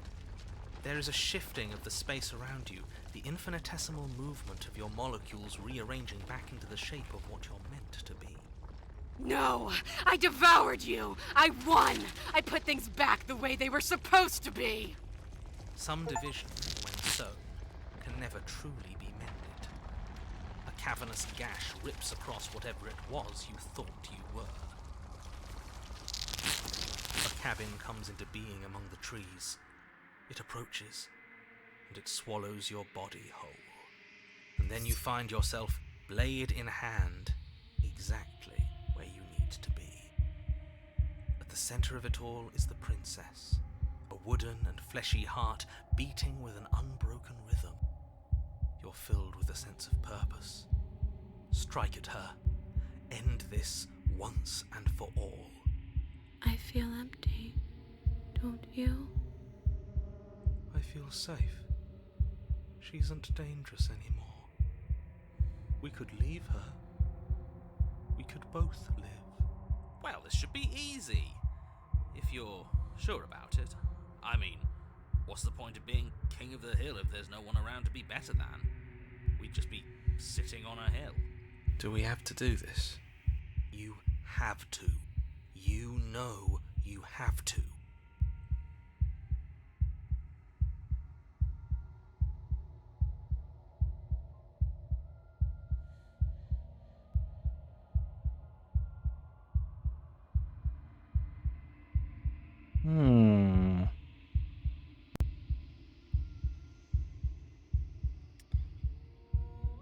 Slay the Raise princess. the blade, taking aim at her heart. And then you strike. I'm sorry.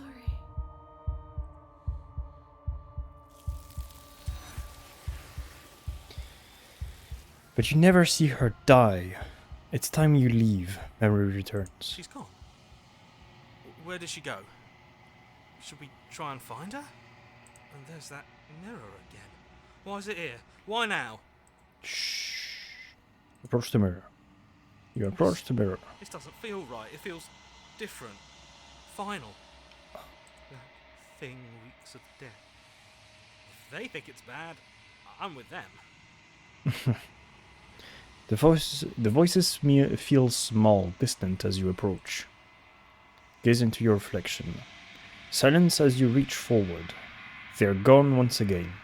The mirror always makes them leave, but you need to see what's in it. You've withered. You find yourself in the long quiet once again. Proceed to the cabin. You are at the cabin. Approach her. I'm a growing chorus of contradiction. A mass of tides ebbing and flowing all at once in more directions than my attention can bear to hold. To look at any one is to shift them all into something new, and to look away is to reshape them yet again. All of me is changing, and yet the rest of me is still the same.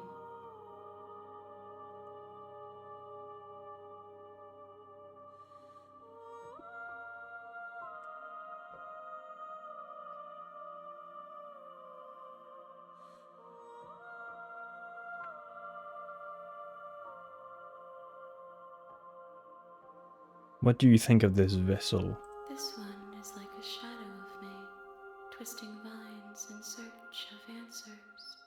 She will make for a curious heart. Do not mourn her. She has found what she yearned for.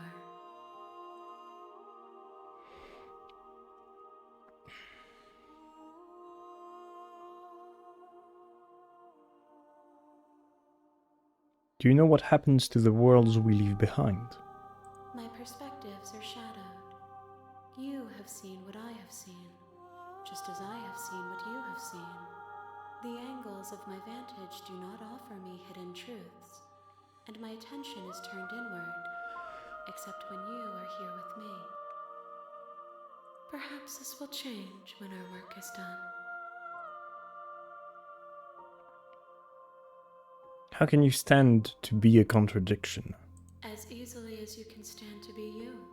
You are like me, even if you have chosen not to look at the corners of you that do not fit. Even if you have chosen to ignore the brilliant contours of your soul.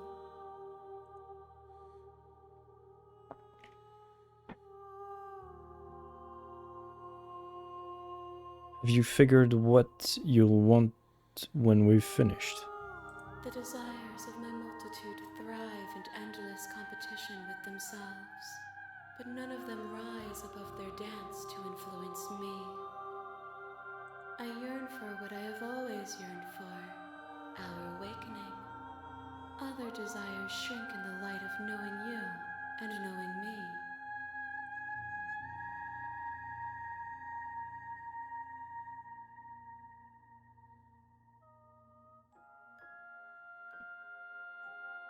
Okay, I'm ready to go back. I will be here when it is time for us to meet again. Okay. Okay, let's try something different. You're here to slay her. Yep, I'm here to slay the princess. Turn around and Seriously? leave. You're just going to turn around and leave? Do you even know where you're going? Nope. Nope. Fine. I suppose you just quietly continue down the path away from the cabin. Good. What we're being asked to do here is wrong. Better to wash our hands of this whole situation than to take part in it. Ignore that annoying little voice. He doesn't know what he's talking about. That's strange. It looks like this path also leads to the cabin. How convenient. Everything's back on track again. Maybe the world can still be saved after all. You motherfucker. Turn around again and leave again. You're really keen on wasting everyone's time, aren't you? Yes. It's remarkably selfish, if you ask me. I've already outlined the stakes of the situation. If you don't do your job, everyone dies. Like, dies. Forever.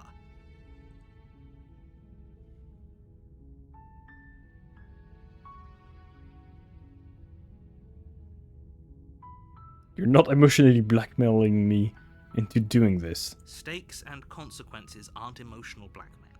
They're facts of life, and if you had an ounce of maturity, you'd understand that. But fine, you turn around and trek back down the path you came. Oh, would you look at that? You're at the cabin again. Now, I'm not normally one for superstition or astrology, but I have to say, it seems like the universe itself is doing its best to bring you to your fated confrontation with the princess.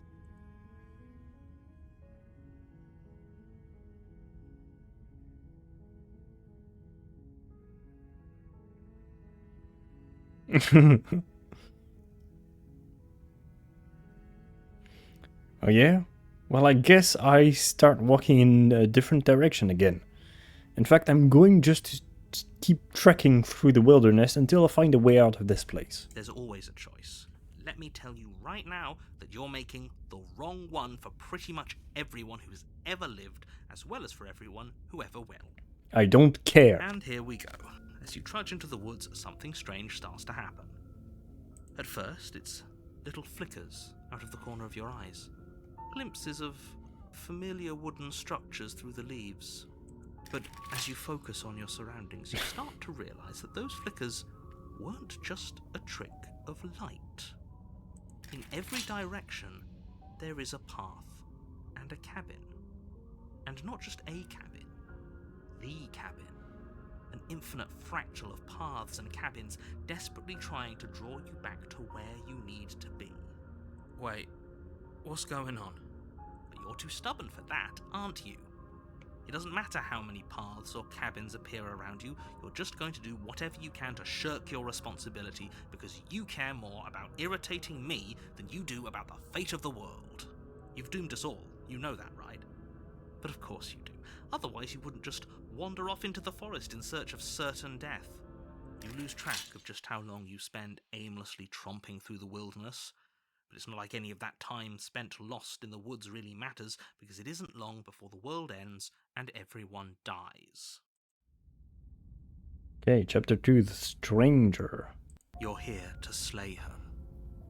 If you don't, it will be the end of the world.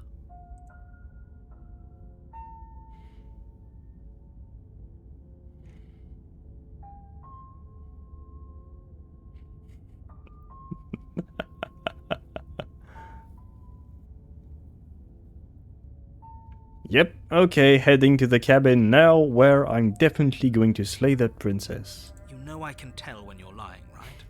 Please take this seriously. I am begging you. No. A warning. Before you go, she will Yes. lie. If we're stuck Yes. going in there, maybe we should believe her. Maybe she isn't a liar.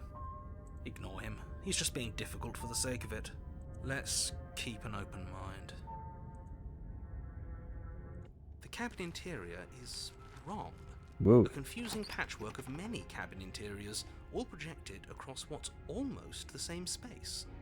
But it's all shifted. An inch here, a foot there, such that the seams are never quite visible enough for the place to make any sense. The only furniture of note is a plain table, its legs all the wrong lengths, its material devoid of feature. Perched on that table is a pristine blade. The blade is your implement. You'll need it if you want to do this right.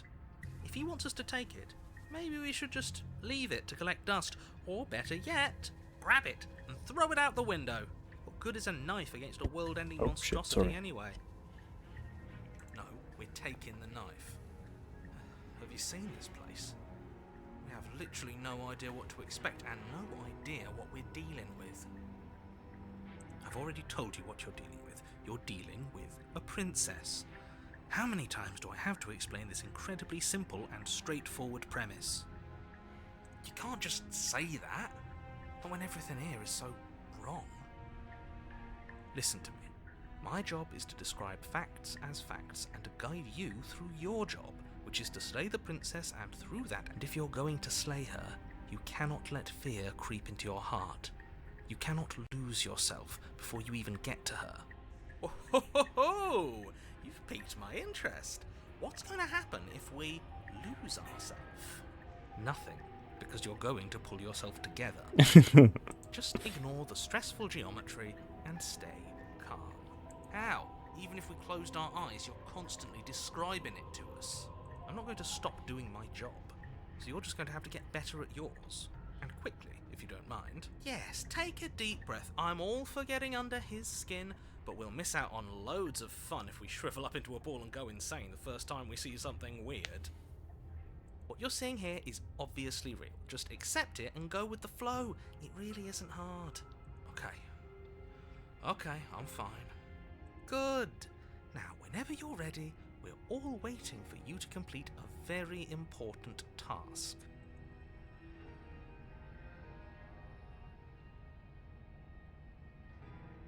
Approach the Walk mirror. up to the wall next to the basement door. It's a wall. There isn't much to see here. What are you talking about? You reach forward. Okay, now doesn't it's do gone. anything. You know that taking the mirror away from us isn't going to change things, right? We'll find it again, and then we'll see whatever it is that you don't want us to see. You take the blade from the table. It would be difficult to slay the princess and save the world without a weapon. Okay, fine, you took the knife, but you really shouldn't hold it like that. Then how are we supposed to hold it? The other way, thumb at the bottom. Will look much cooler and more serious if we hold it with our thumb at the bottom. What? It really doesn't matter how you hold the blade, as long as you have it. Just make a choice.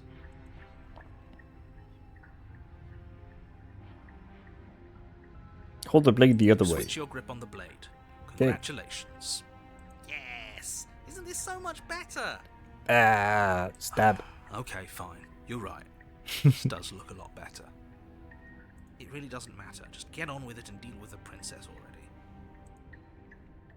Okay. Enter the The basement. door to the basement creaks Oh. open, revealing a web of branching staircases all built from unidentifiable materials. Nothing here seems to belong, and the closer you examine your surroundings, the more confused you get, your head throbbing with the effort of making sense of this place. None of the stairs even seem to go anywhere, let alone down. The air here has a sickening, almost sludge-like miasma to it, the kind of indiscernible quality that comes from the blending together of every scent there is at once. An odour that is simultaneously everything and yet the sum of it all coalescing into a thick, nauseating nothing. If the princess lives here, slaying her is probably doing her a favour. Her voice, a disquieting collage of tone and personality, drags up the stairs. Hello? Hi. What are you doing here? Are you here to kill? No, thank you. Oh, don't be such a baby. I don't want to do this. Let's just turn around and leave. This feels wrong. This feels like a trap. Like whatever we do, we're gonna die. But we already tried turning around and leaving, didn't we? And he threw up a wall. No way to go but forward. And whatever choice we make, whatever she is, we know one thing for sure. And what's that? That the fate of the world hinges on your success? There'll still be plenty of ways to ruin his day.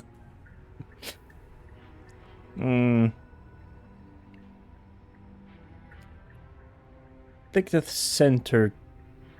Take the center caseway. Step onto the center Staircase. Paths wind out around you in all directions, each step branching into its own staircases, which branch into their own staircases, and so on.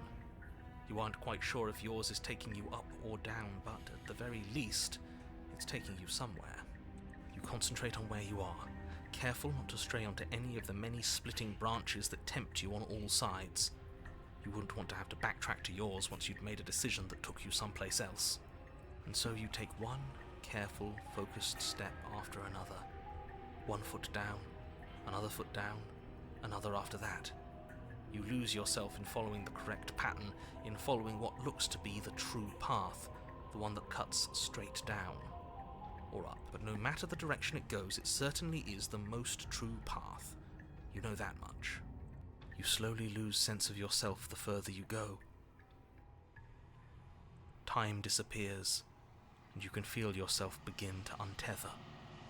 Physical sensations dull and then vanish, until the only things experienced are the endless repeating patterns and emotions of the journey, a continuous march forward to a destination long forgotten. Consumption and betrayal, skepticism and blind devotion, rivalry and submission, terror and longing, pain and unfamiliarity. And at the heart of it all, an emotion that can only be described as... What the hell was that? What happened to us? I feel so strange.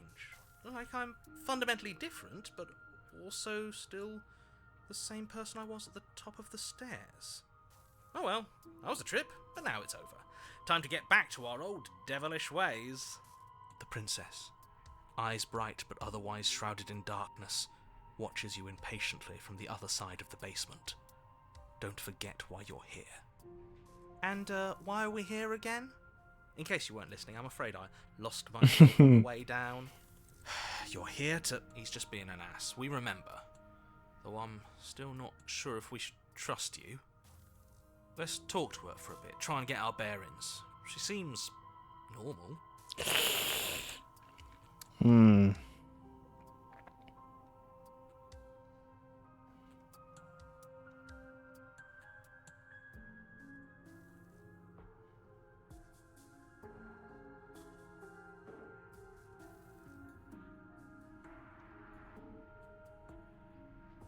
You're apparently a threat to the world. I was sent here to slay you. I don't have any weapons, and I'm chained to a wall. Do I look like someone that could end the world? Do I look like a monster? Everything you've heard about me is true, and I'm going to lay waste to everything, starting with you. As the princess speaks again, it's almost as if she fractures, and where there was once just one of her, there is now another. We can do that? I don't like this. It's those cabins all over again. Can we put her back? Again? Have you been here before? Should we tell him? Nah, let him stew. Right, I'm telling him. Yeah, we've been here before, but we never went to the cabin. We just turned around and left until... Until? It's hard to describe. Until the only thing we could see was the same cabin going on forever. And then you told us that the world ended and we died. And then we woke up, and I'm pretty sure you're familiar with all the rest of it. It seems to me like you saw something you weren't supposed to have seen.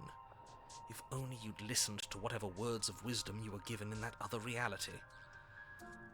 But what's done is done, isn't it? Whatever you saw last time, unsee it. Whatever thoughts weaseled their way into your head, unthink them. If it's not already too late. You have a job to do here, and you need to do it now. Oh, new plan. Let's see if we can make even more of her.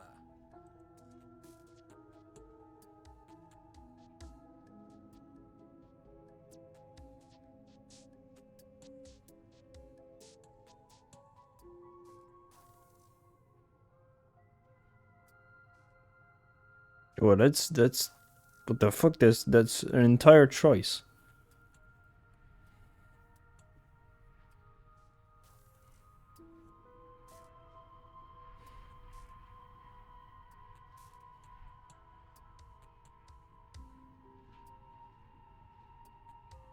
What's your name? Princess.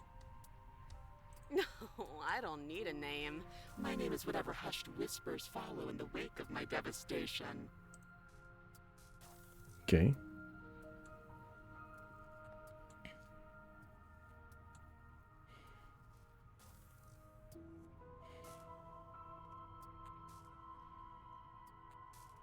There's more of you now. There must be something wrong with you. I'm the same as I was a moment ago. It must be fear creeping into your heart. You know you can't stop me. And what's that supposed to mean? Are you trying to get under my skin? She fractures again. I don't like where this is going. Neither do I, which is why you need to slay her now before things get more complicated than they already are. How would we even do that? Where would we start? You could always start by stabbing her. Which her? Any of them. I don't know about you, but I'm sure glad we took that knife with us. I can't believe someone suggested you toss it out the window. Can you imagine? Yeah, I don't know who would have suggested that. I don't think we're going to be able to put her back. Kind of hurts to think about it, doesn't it? It's like everything we say just multiplies her. It certainly looks that way, so please, for the love of everything, stop asking her questions and stop stalling. You're obviously just making things worse.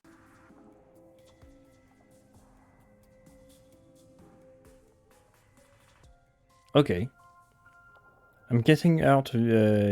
Try to free her, leave her in the basement, and slay the princess. Wait, All in that's one. all right. Go on. You take a step forward. Your foot lands, but it lands different. You experience a firm footfall, a gentle tread, a confident stride. You can feel yourself rupture. The room spins, your perception multiplying in a sickening kaleidoscope as your very self is pulled in incomprehensibly many directions. All at once you charge forward, knife gleaming to slay the princess, just as you strike at her bindings and leave her to languish alone. Is this what the end of the world looks like? What an unbearable mess. But this... we can't... Do you not have anything witty to say? I could use a good bit of wit right now. No, I don't, because this isn't fun. How are we supposed to have fun if everything is happening at the same time? It's the same as nothing happening, and nothing is excruciating. Luckily for all of us, nothing and everything doesn't go on forever. The world and the princess collapse in on themselves before it all falls apart. I think he's gone. We were never going to salvage this, were we? What happened to us?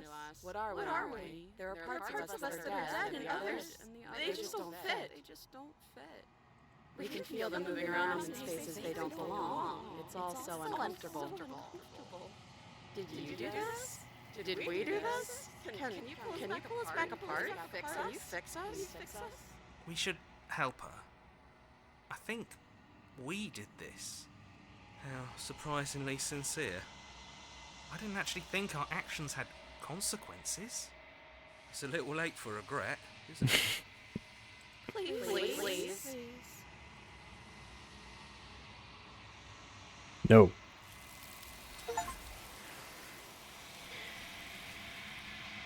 When everything is possible, nothing is. Okay. But you'll never know if she hears your reply. She's gone. Memory returns. She's gone. Where does she... And there's that mirror again. Why is it here? Why now? Shh.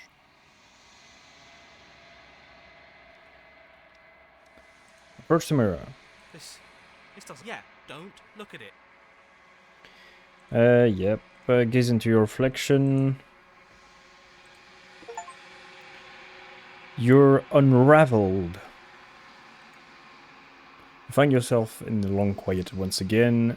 Proceed to the cabin and approach her.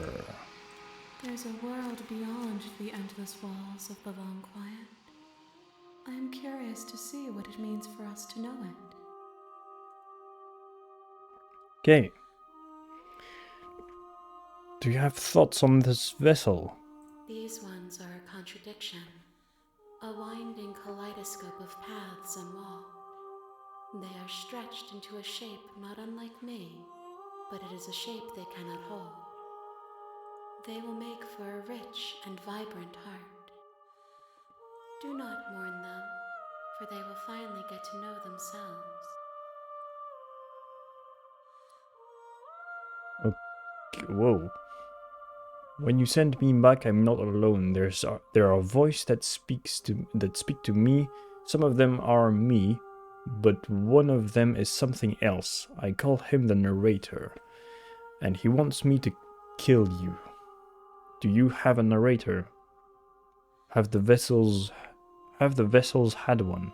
No, their minds are empty, existent, but constantly shifting into something new. Do you think your narrator lives in the spaces beyond?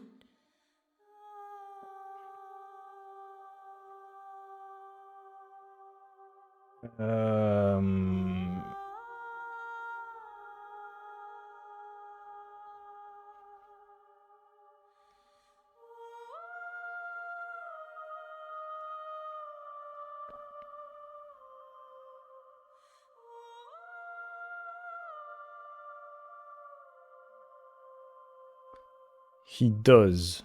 I don't know why, but I know this for a fact. I am on the cusp of my awakening. Perhaps you are on the cusp of yours. Okay. I am ready to go back. Okay, I'm gonna just take a small break to go and have a pee really quick. The next time I see you, each of us will finally know what we are. Ah, really? I will be here, waiting for you. Okay, everything goes dark and you die.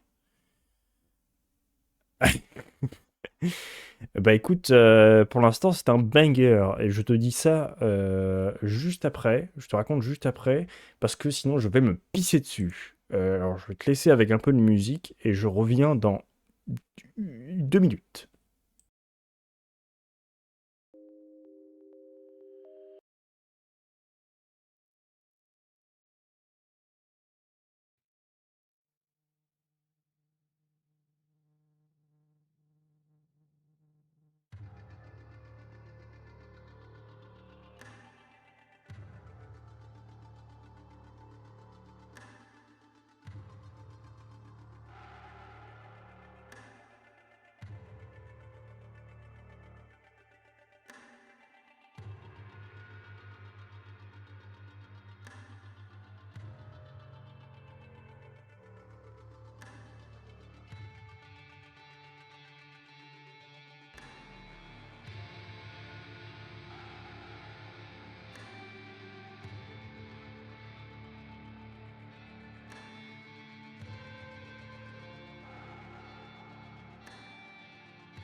Ouh!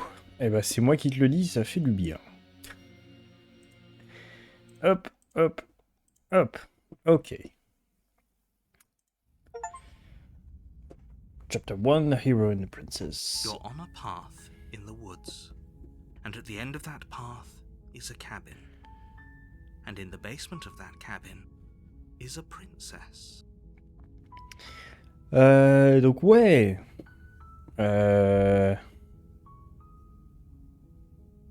So far, bah c'est bien en fait. C'est ouais, c'est bien. Je te conseille d'y jouer pour toi-même parce que c'est ouais, ouais, 30 secondes. Tac, voilà.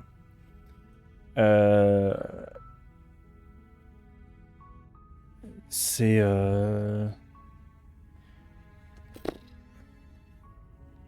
un jeu.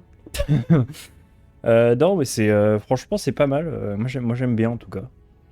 C'est je sais pas si t'as déjà joué à Doki Doki Literature Club, mais c'est exactement pareil. t'as plein de choix différents à faire qui mènent à plein de chemins différents. Il y a plein de petits trucs un peu drôles ou creepy à voir. Franchement, c'est vachement bien. Ouais, si t'as joué à Doki Doki Literature Club, c'est pareil, plus ou moins. Enfin, c'est pareil, c'est dans le même style, on va dire. Ok. You're here to slay her. If you don't, it will be the end of the world. Mais franchement, so far, c'est vachement bien, en tout cas. Alors, qu'est-ce que j'ai pas fait, déjà?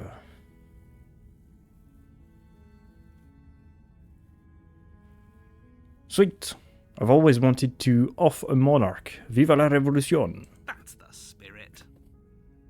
You make your way up the short path to the cabin. You'll find the princess within. A warning before you go any further. She will lie, she will cheat, and she will do everything in her power to stop you from slaying her. Don't believe a word she says. Okay. The interior of the cabin is almost entirely bare. The air is stale and musty, and the floor and walls are painted in a fine. The blade is your implement. Yep. You take the blade from the table. Prendre ça. It'd be rather difficult to slay the princess and save the world without it. Enter the The door basement. to the basement creaks open, revealing a staircase faintly illuminated by an unseen light in the room below. This is an oppressive place. The air feels heavy and damp, a hint of rot filtering from the ancient wood. If the princess really lives here, slaying her is probably doing her a favor. Her voice carries up the stairs. Who's there? She sounds dangerous. It's almost as if she's the one in charge down here. Don't let it fool you. It's all part of the manipulation. Good. You're still listening to reason. You walk down the stairs and lock eyes with the princess. There's a heavy chain around her wrist, binding her to the far wall of the basement. She's so coldly beautiful. Is she really a threat to the world? Focus on the task at hand. And there you are. Are you here to kill me or something?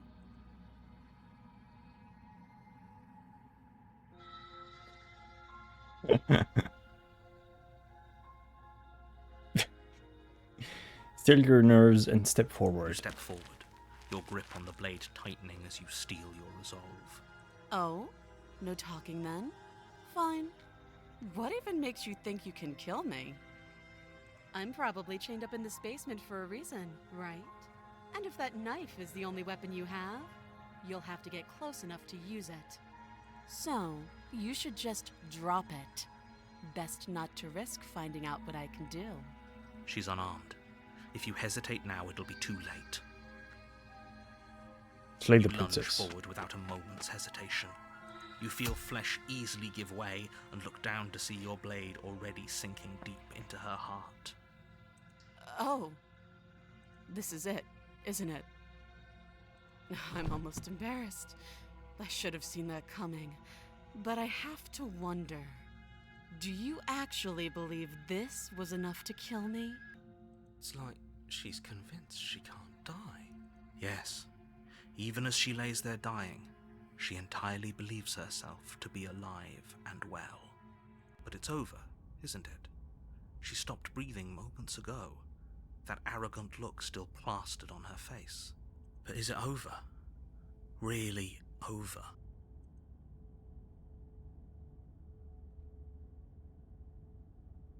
Of course it is. She's dead. Yes, exactly. It's over. With your work done, you make your way back up the stairs, closing the door to the basement behind you. Why do I feel like we've done something terrible? You did kill someone. Greater good or not, something would be very wrong with you if you didn't feel at least a little bad. But it was for the greater good. One of these days that will sink in, and help ease your guilty conscience. But that day isn't today. Let's just get out of here. Leave. You open the cabin door, ready to return to a world saved from certain doom. Only, a world saved from certain doom isn't what you find. Instead, what you find is nothing at all. Where a lush forest stood mere minutes ago, the only thing in front of you now is the vast emptiness of some place far away. What happened? Everyone is fine. It's just that you and the cabin are now far away from them. Don't worry. You'll be safe here. This is good. Everyone is happy. You'll be happy.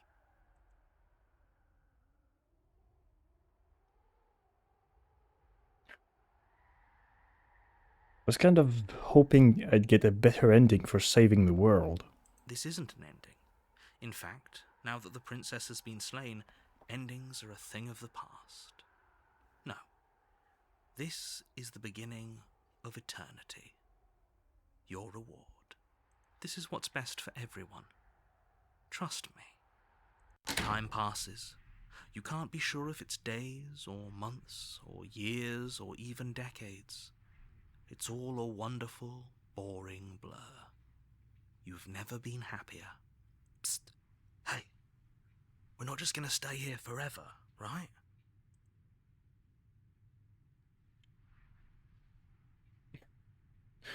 Didn't you hear the narrator? I'm happy, we're happy. Are we really happy? Or is he just telling us that we are?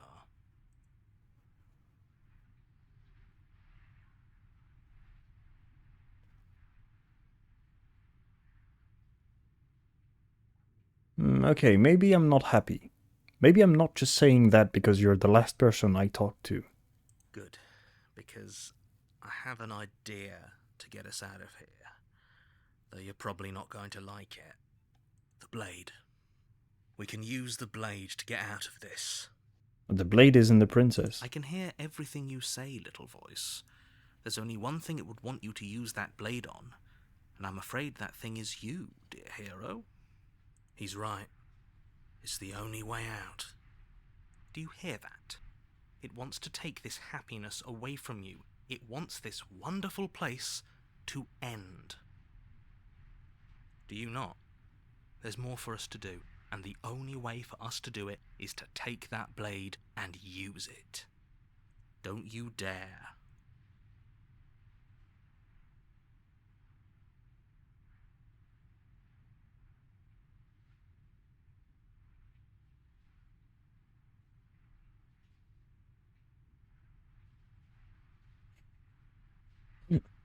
You're right, I didn't like that idea. I'm just going to stick around and do nothing, at least for a little while longer. What a relief. I suppose we've got all the time in the world for you to change your mind. More happy time passes, though the word begins to lose its meaning. Time, that is, not happy. Happy still has plenty of meaning. Please, shake yourself out of it. We have to get out of here. The little voices, please, fall on deaf ears. Eventually you pass into a blissful state of pure existence. Though words like eventually and pass ceased to have any meaning to you long before that shift, you simply exist. Happy. Forever. You have already committed to my completion. You cannot go further astray. There is no going back now. Okay, maybe. Maybe I'm not happy. Maybe I'm not just saying that because you're a person I talked to. Because I have an idea. The blade. Okay, yep. I can hear everything you say. He's right. Yep. Do you hear that? Do you not? There's more for us to do. Don't you dare. Yep. Okay. Anything to go out of this hell, to get out of this hell. Thank you. I made this happy little place for you. Is this not a good enough reward for saving the world? An eternity of bliss? You ingrate? Fine. Whatever. For the first time since time stopped meaning anything, you throw open the door to the basement and walk down the stairs. The princess's body is dust and bones, though the blade you used to slay her is still as pristine as the day you first held it. You pick up the blade, you stab yourself, the end. Nice knowing you. Chapter 2, The Spectre. You're on a path in the woods. You're Yep. here to... Yep.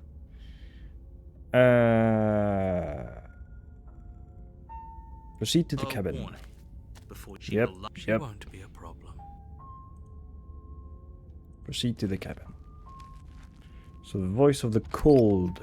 The interior of the cabin is cold, a soft odour of dirt permeating the air. Cobwebs flutter in the corners. You can hear wind whistling outside, banging the shutters against the windows. The only furniture of note is an elegant antique table with a pristine blade perched on the edge. The blade is your implement. You'll need it if you want to do this right. It feels like no one's been here for a long, long time. Like I've been saying, she's dead. We killed her already. Take the Take blade. the blade from the table. Enter the The basement. door to the basement groans open, revealing an old banister and a creaky wooden stairwell. Everything is coated in a thick layer of dust, and you can feel it settle into your lungs as you breathe in the stale air. The very building itself feels dead. If the princess lives here, slaying her would probably be doing her a favor. The room below is silent. Nobody's here. Naturally. As much as I appreciate the optimism, you shouldn't be so sure. I guess we'll just have to go down and see. As you descend the final step, the form of the princess comes into view. A skeletal body, lying in a heap on the floor, its wrist still bound to the wall by a thick chain. Okay, she's definitely dead. It's just like I told you. Before you have a chance to finish your thought, the top of a head appears from underneath the floor. Two deep-set eyes stare up at you, followed by a mischievous, skeletal grin. And finally, the rest of the body floats up to join the head. Wait, this isn't right. What's going on here? Ghost! Oh. Wow. How absolutely terrifying. What's a ghost supposed to do to us? Oh, it's you. Hiya, Keller. I was hoping to see you again. I have some issues with how our last meeting went. The princess drifts across the room into your orbit, gently running her fingers across your shoulders and down your neck as she circles you. Her touch is cold and ethereal, formless yet real enough that her icy fingertips send shivers dancing across your skin. So she has a body, and she's right there. That means we could kill her again, if we wanted to.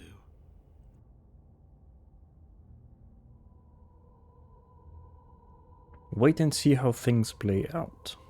I see you brought that annoying knife again. So, are you waiting for a chance to use it? Or are you here for something else? Do you know why you came back? How should I know? Why does anyone come back? Maybe I have unfinished business with you. Or maybe you have unfinished business with me. All I know is there's a hole in my chest. Not the big obvious one that you put there. There's something older and deeper. A nagging reminder that I'm not where I'm supposed to be.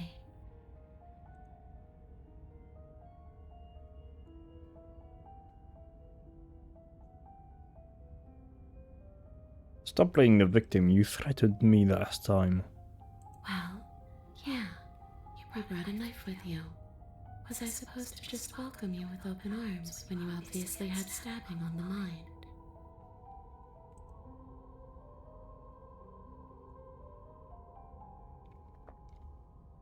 That knife could have been for anything. It could have, but it wasn't. You can't blame me for threatening a would-be knife-wielding murderer. Especially when that would-be knife-wielding murderer became an actual knife-wielding murderer. Yeah, that's semantics.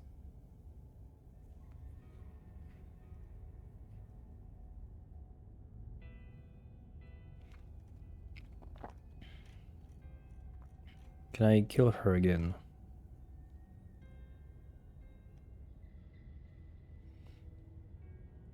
If you're dead, then there really isn't much for me to do, is there? I guess I'll get going. I'll slay her again. Without a moment's hesitation, you lash out with your blade.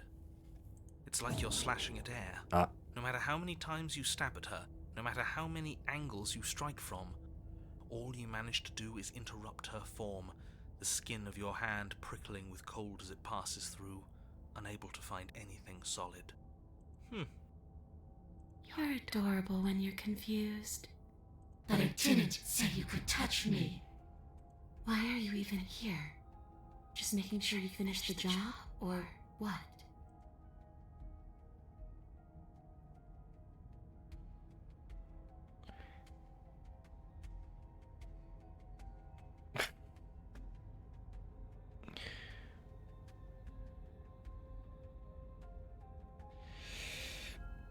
I died too, and I'm not floating around here like you are. What happened? Why am I different? Why are you different? You don't look dead, killer. The princess grabs your wrist, a sudden shock of cold flowing all the way up your arm, her eyes still fixed on yours as you try to squirm out of her grip. And you don't feel dead either. She lets go and pulls away. Your fingertips tingle painfully as the chill subsides. I'm less interested in why you are, or how you are, and a lot more interested in what you are. I've tried to leave on my own. Before you came back to me, I explored every inch of this place, even the spaces between the walls. But I never found a way out. I always wound up right back here. I just want to go home.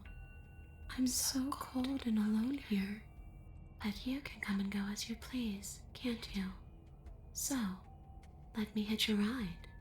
After all, you owe me. Absolutely not. She's not wrong. Is she asking if she can possess us? She is. And I hope I don't need to explain why you can't let that happen. It would be catastrophic if she managed to escape this place. And if you let her in, there is very little anyone could do to stop her. Would she be able to see us if we went along with it?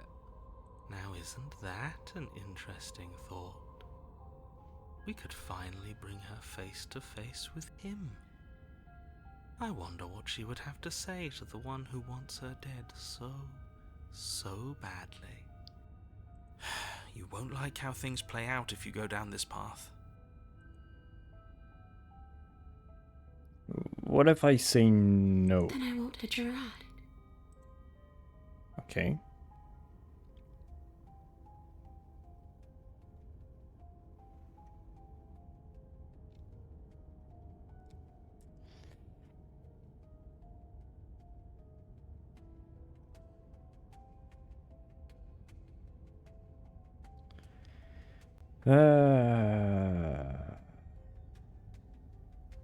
Sounds great. Do it. The princess swims through the air in front of you, pausing for a brief moment as her dark-rimmed eyes stare deeply into yours. There's a hunger in her gaze. Thanks for the body, killer. What are you doing? Don't just let her in. How many times do I have to tell you? See you soon. She rushes forward and then she's gone. A sharp chill spreads across your body. It starts in your chest, a freezing numbness flowing out from your heart, all the way down your limbs, your mind growing cloudy and confused as it settles over your very soul. I'm not sure I like this. Can we get a do-over? I'm afraid it's too late to stop now. The numbness gives way to a stabbing pain, your muscles twitching and convulsing violently, each involuntary movement causing more waves of agony to ripple across your body. You collapse to the floor, and everything goes dark. Get up. You've still got a job to do. Your eyes flick back open as you get your bearings, your vision swimming as... So this is what it's like to be you, huh? Disembodied voice narrating your every move? So, it doesn't work like that for you? Clearly it doesn't, or she wouldn't have commented on it. All these shards of broken glass on the floor? Are they also supposed to be you? Hey, I'm not a shard of broken glass. Yeah? Go on. Finish the thought. What are you? I'm a voice? I'm me, is what I am. Who cares what we are? We exist. That's all that matters. Do you have to deal with this annoying bickering all the time? No, it matters. What we are matters. If I'm a shard of broken glass, then that raises some questions about certain other voices in here too. I'm clearly the same thing you are. Hopefully they'll all go away once we leave this place. I don't know how you can tolerate all of this noise. No, I'm not talking about you. I'm talking about him. You don't need to know what I am. You just need to know that I'm different from you. More important. So you're the one who pulled the strings and made me dead. I can tell you don't belong here. You're barely even there, like the shape of something left behind. You're more of a memory than a person. That's rude. You're kind of like me, actually. I'm just going to ignore her. You push yourself off the ground. The princess is nowhere to be seen. Because I'm in here with shit. all of you. Everybody knows that. I'm setting the stage. The room is empty because you made a spiteful, idiotic, and all-round foolish decision. Oh, shut up. Stop trying to manipulate everyone. Or don't, actually. It doesn't really matter. Because you won't be around to do this for much longer. This is infuriating. Just whatever you do, you can't leave this place. It's not too late to fix this. Probably.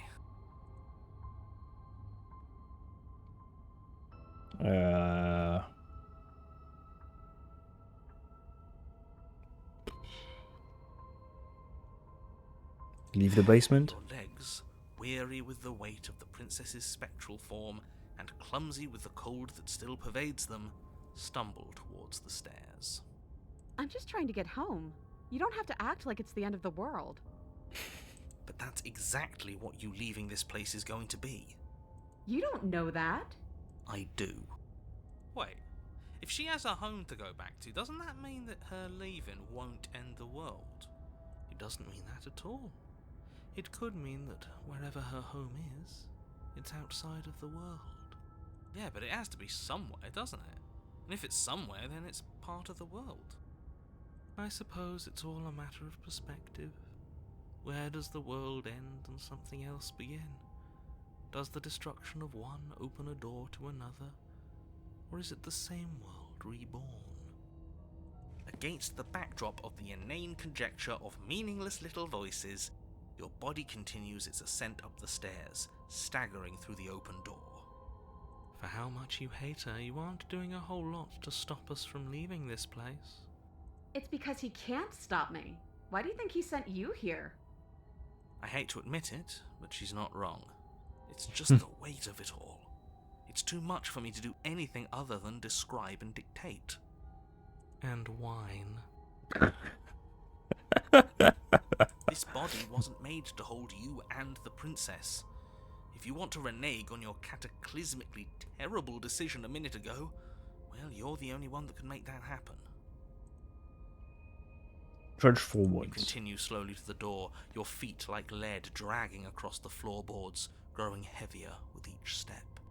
Finally! Finally! You lift your shaking hand and rest it on the door handle, but you pause before you open it, exhaustion sapping what's left of your will. Was exhaustion really the best you could muster up? It's over.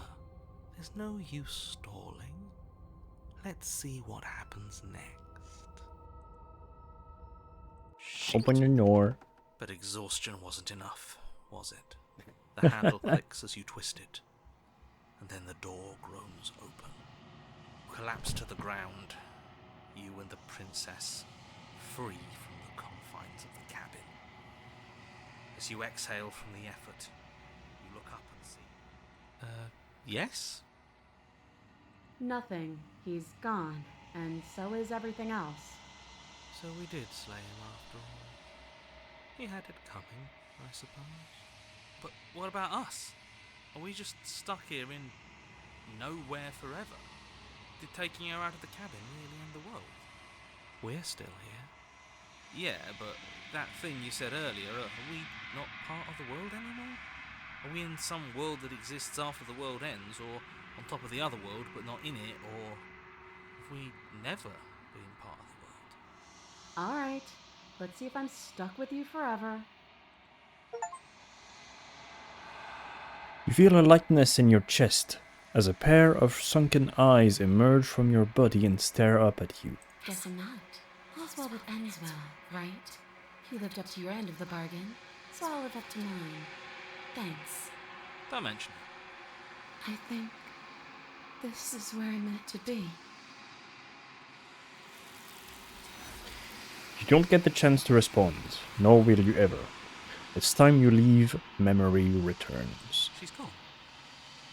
Where did she go? Should we try and find her? Is that a... Okay, yeah. First the mirror. This... Ignore him. Yep. The voices feel small, distant as you approach. Gaze into your reflection. Silence as you reach forwards. They're gone once again. The mirror always makes them leave. You are nothing at all. But that isn't right. You can't be nothing. You refocus your gaze, and then you see it, a figure, a faint veiled shadow, faint and veiled in shadow. You just beyond the reflection. Are you me? I think you know what I am. A crack slides down the center of the mirror, splitting the image in the glass in two. And then another crack forms, and another, turning the mirror into jagged shards of broken glass.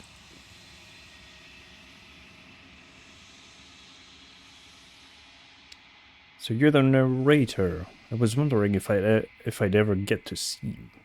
The narrator, yes. I suppose that's my job, isn't it? You needed help after all, an objective voice to guide your blade. But you were never supposed to see me. I wonder how many worlds you've damned to extinction to fall this far.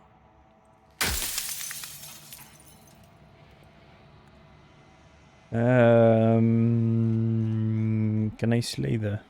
destroy the mirror.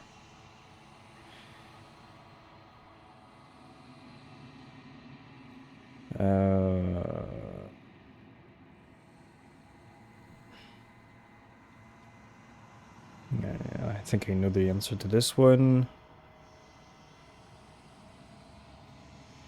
I've met you many times. Have you been the same you all along? I haven't, and that's by both necessity and design. This construct you're in exists in many places at once. Anytime you failed, anytime you thought yourself dead, it would restart and shunt both your consciousness and hers into another world. But you'll be awake soon, and then it won't be able to work like that anymore. Okay, that is very fucking loud.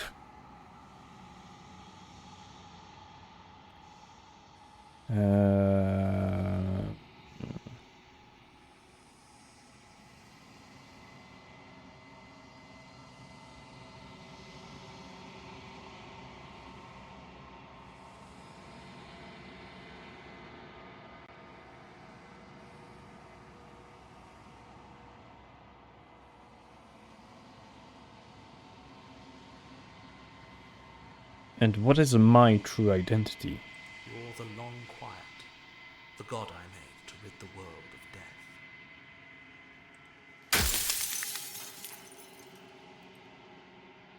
Okay.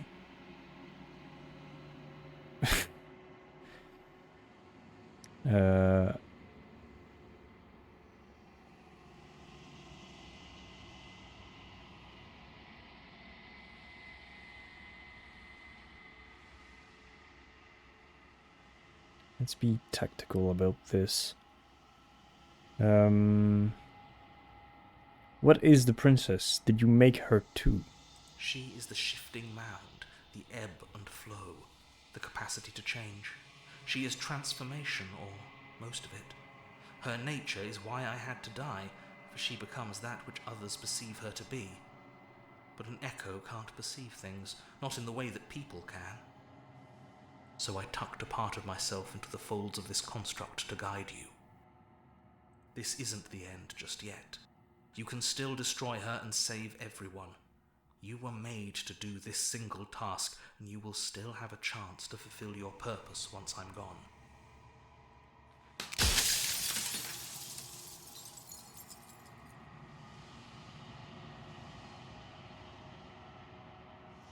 If you made us, then I want you to know that this has been torture, yeah.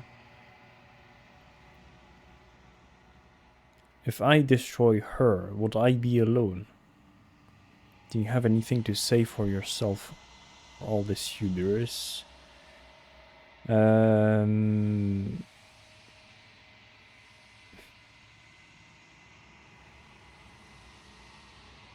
think? Do you know what that thing won't just be?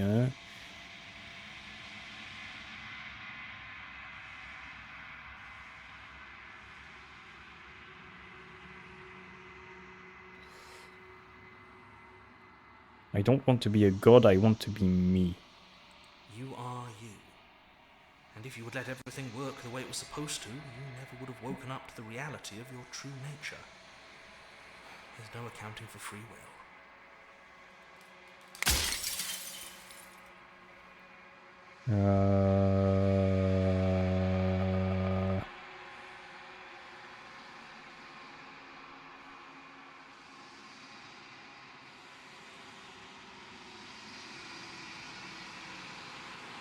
Une phrase de paladin.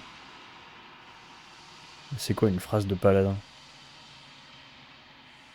Une phrase de paladin de Maxime ou une phrase de paladin, une vraie?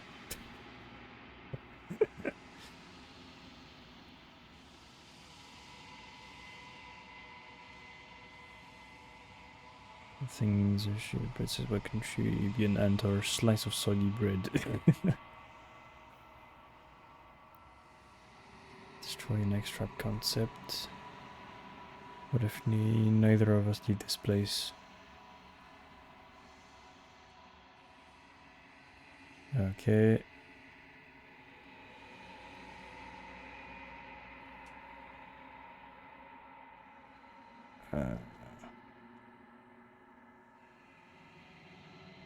Why did you make her a princess? I didn't make her a princess, but I wove the idea of her into something your scattered mind could fathom. You chose for that something to be a princess.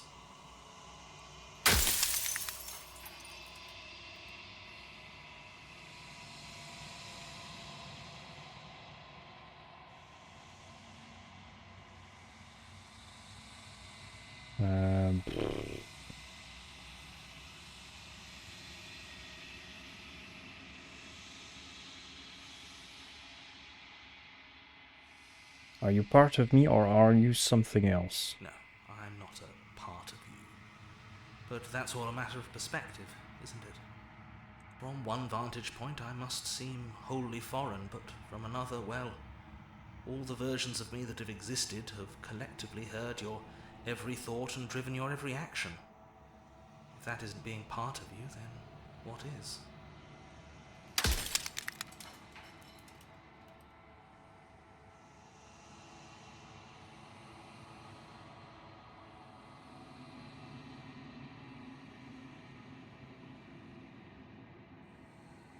Does anyone else know about this? Does anyone else know about us? Of course not. The only way this construct could function was if nobody knew what it was doing. But the bones of the universe are old. It's on the cusp of its dying breath, and the people out there are consumed with thoughts of oblivion.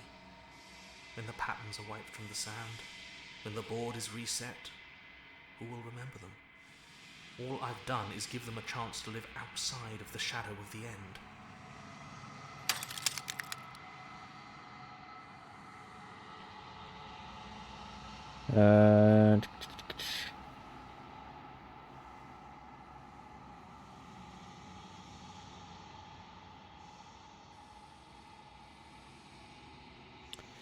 If she's capable of becoming whatever people believe her to be, Can't I just will her into something small? As you are now, you won't be able to will her into anything. You don't work the way a living being does. Not anymore. And as you were before, you couldn't be trusted with the knowledge of what she is. No one could be trusted with that knowledge. Intrusive thoughts have a way of creeping in and ruining everything. It's why I had to die. Okay.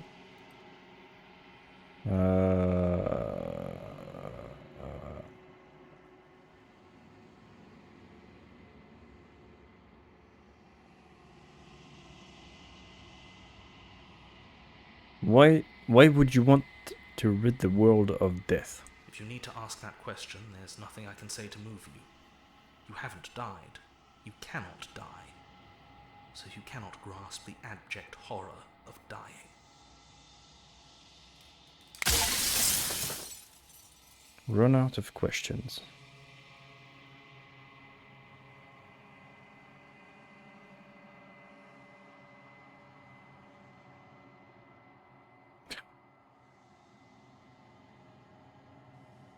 Say nothing and watch him end. I've said my piece, and my time is up. I'm just an echo, and every echo fades away. You know what you have to do.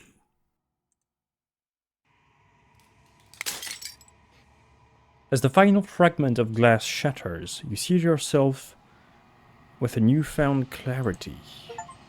The narrator was right. You are the Long Quiet, a vast, nascent god.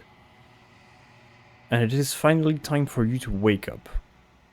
All of you is this. All of this is you. Proceed to the cabin one last time. When you arrive at the heart of things, there is no final vessel for you to bear witness to. There is nothing for you to find.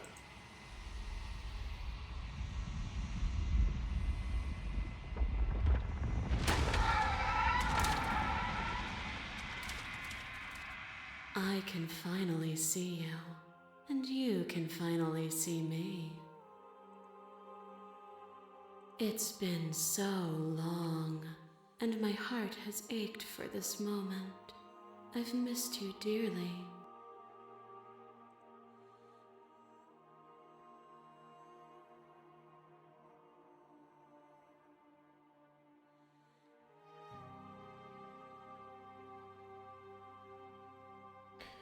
Do you know about the echo? Did you hear our conversation? Every word you spoke found its way to me. I know him, and I know his construct. He was deluded by his fear of death. Pay him no mind.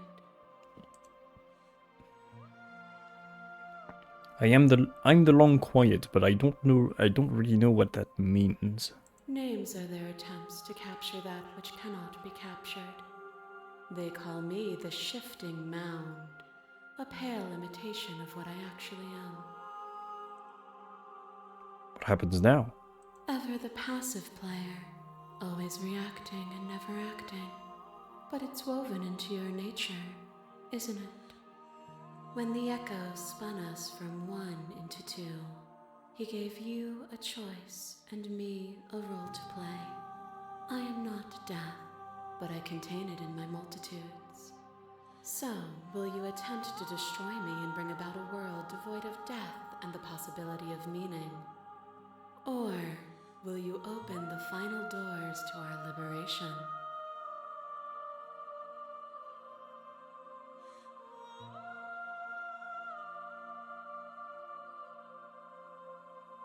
There's so many stories we've left unfinished.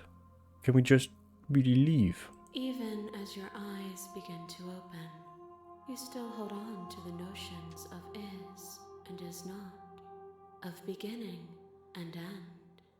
Pitch black islands in the blinding light of the infinite. There is nothing to resolve, nothing restraining us but us.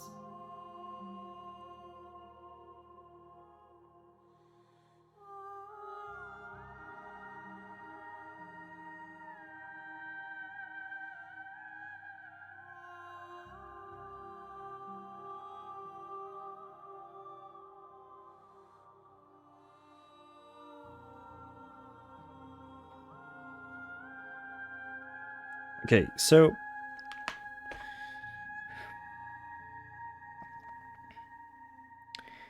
I mean, if I slay her and I get rid of death, she wasn't wrong in saying that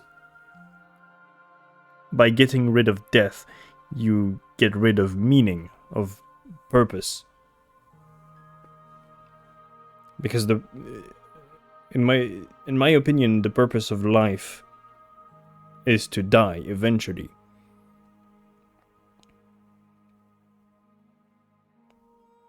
And what you make of your life, what you make of the time you have alive, is the meaning of life. So I wouldn't want a life without meaning. Well, a life without meaning isn't life. So it's not. It's de facto nothing. It's not even death. Because the way I see it is that when you die, you end. So it's almost a relief. A relief. You have a proper beginning, a middle, and an end. And that is what is meaningful, is that what you did in that meaning, in that middle, in your life. And if your life doesn't have an end, it's not life anymore. Because it doesn't have a meaning. Because whatever you can do, you can do whatever you want and you won't die. Yeah. So I think I'm gonna say, I think it's time for us to leave this place, but I don't know how to leave or where to go. Nothing brings me greater joy than to hear those words. The final piece lies with you. I really think that what the game is trying to make us see in the princess is that more than death, the princess, well, the princess's destiny is to die. So in a sort of way, she represents destiny. So the way you carry out your life, basically. And we are the hero. We are the choices that we make in life to lead us to that destiny. And yeah, the final princess, like this entity, represents the ever-changing mount, so the ever-changing destiny, depending on which choice you make. I could totally be wrong, but I feel like that's a fair interpretation of the game, which makes a lot of sense to me.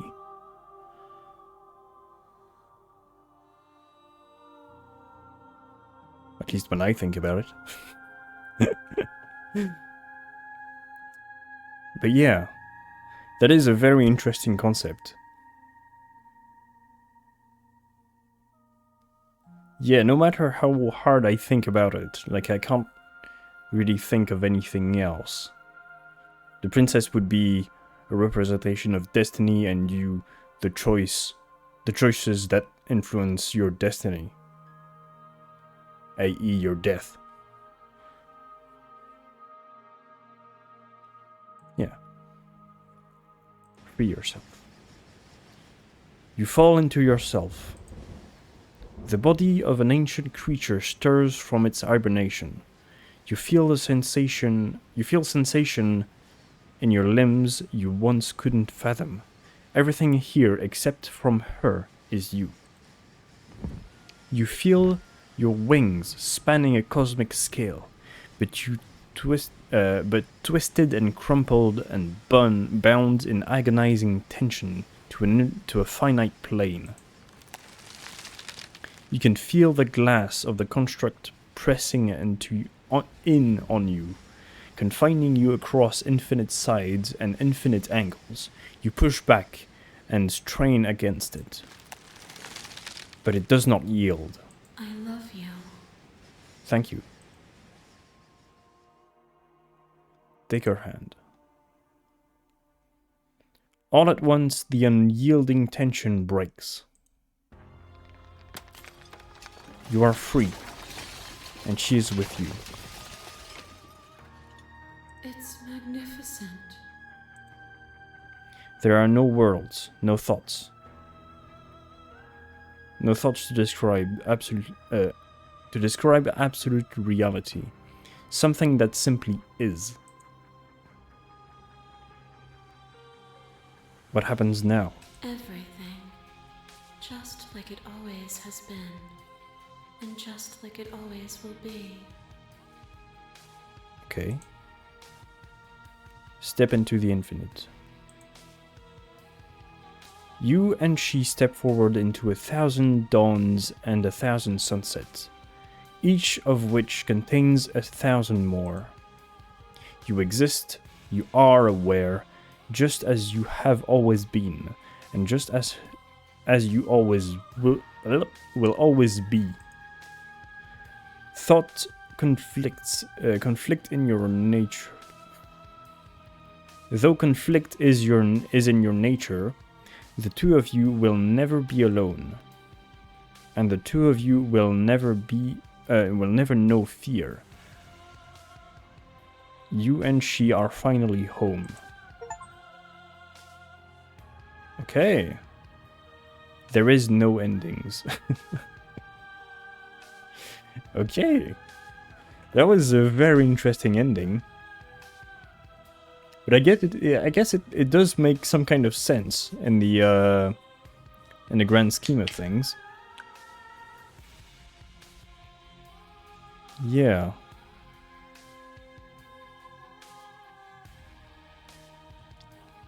So you were with her, and with her you will like experience an infinite, like you literally experience everything, which is life, death, destiny, every possible emotion, whatever.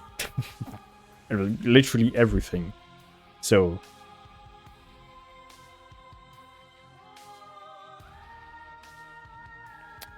thank you very much for playing. As an expression of our gratitude, there is the track order for a special playlist just for you. If you'd like to take a screenshot, you can hide the UI by hitting H. Our song. The Princess. The World Ender. What? Here's the track order.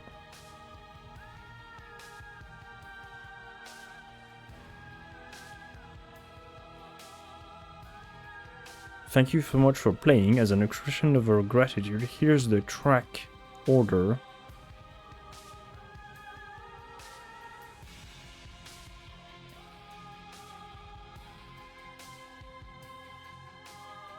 So is it what I did? Probably not. Hitching Rewind, The Long Quest. The Princess. The World Ender. Mutually Assured Destruction. The Shifting Mound one. Supplication, the Shifting Mound, the World. I think I did the Wild. I definitely did Hitching a Ride. The Long Quiet, yep. And the Apotheosis is probably the ending that I got. Our song. So is that the devs giving me like a special, like the intended way of playing the game? Well, the intended way. Let me just shloop. There we go. Join the Discord. Make your playlist. There are other games. Return to the main menu. Okay. I guess that was it. That was very good. I enjoyed it very thoroughly. It was a bit shorter than I expected, but not less entertaining for what it was. Yeah, that was kind of a short stream, but a very good one in my opinion. We might play it again next Monday, and I'll try to read up on the game to see if I can do the path that was that the screenshot at the end laid out for me. Yeah.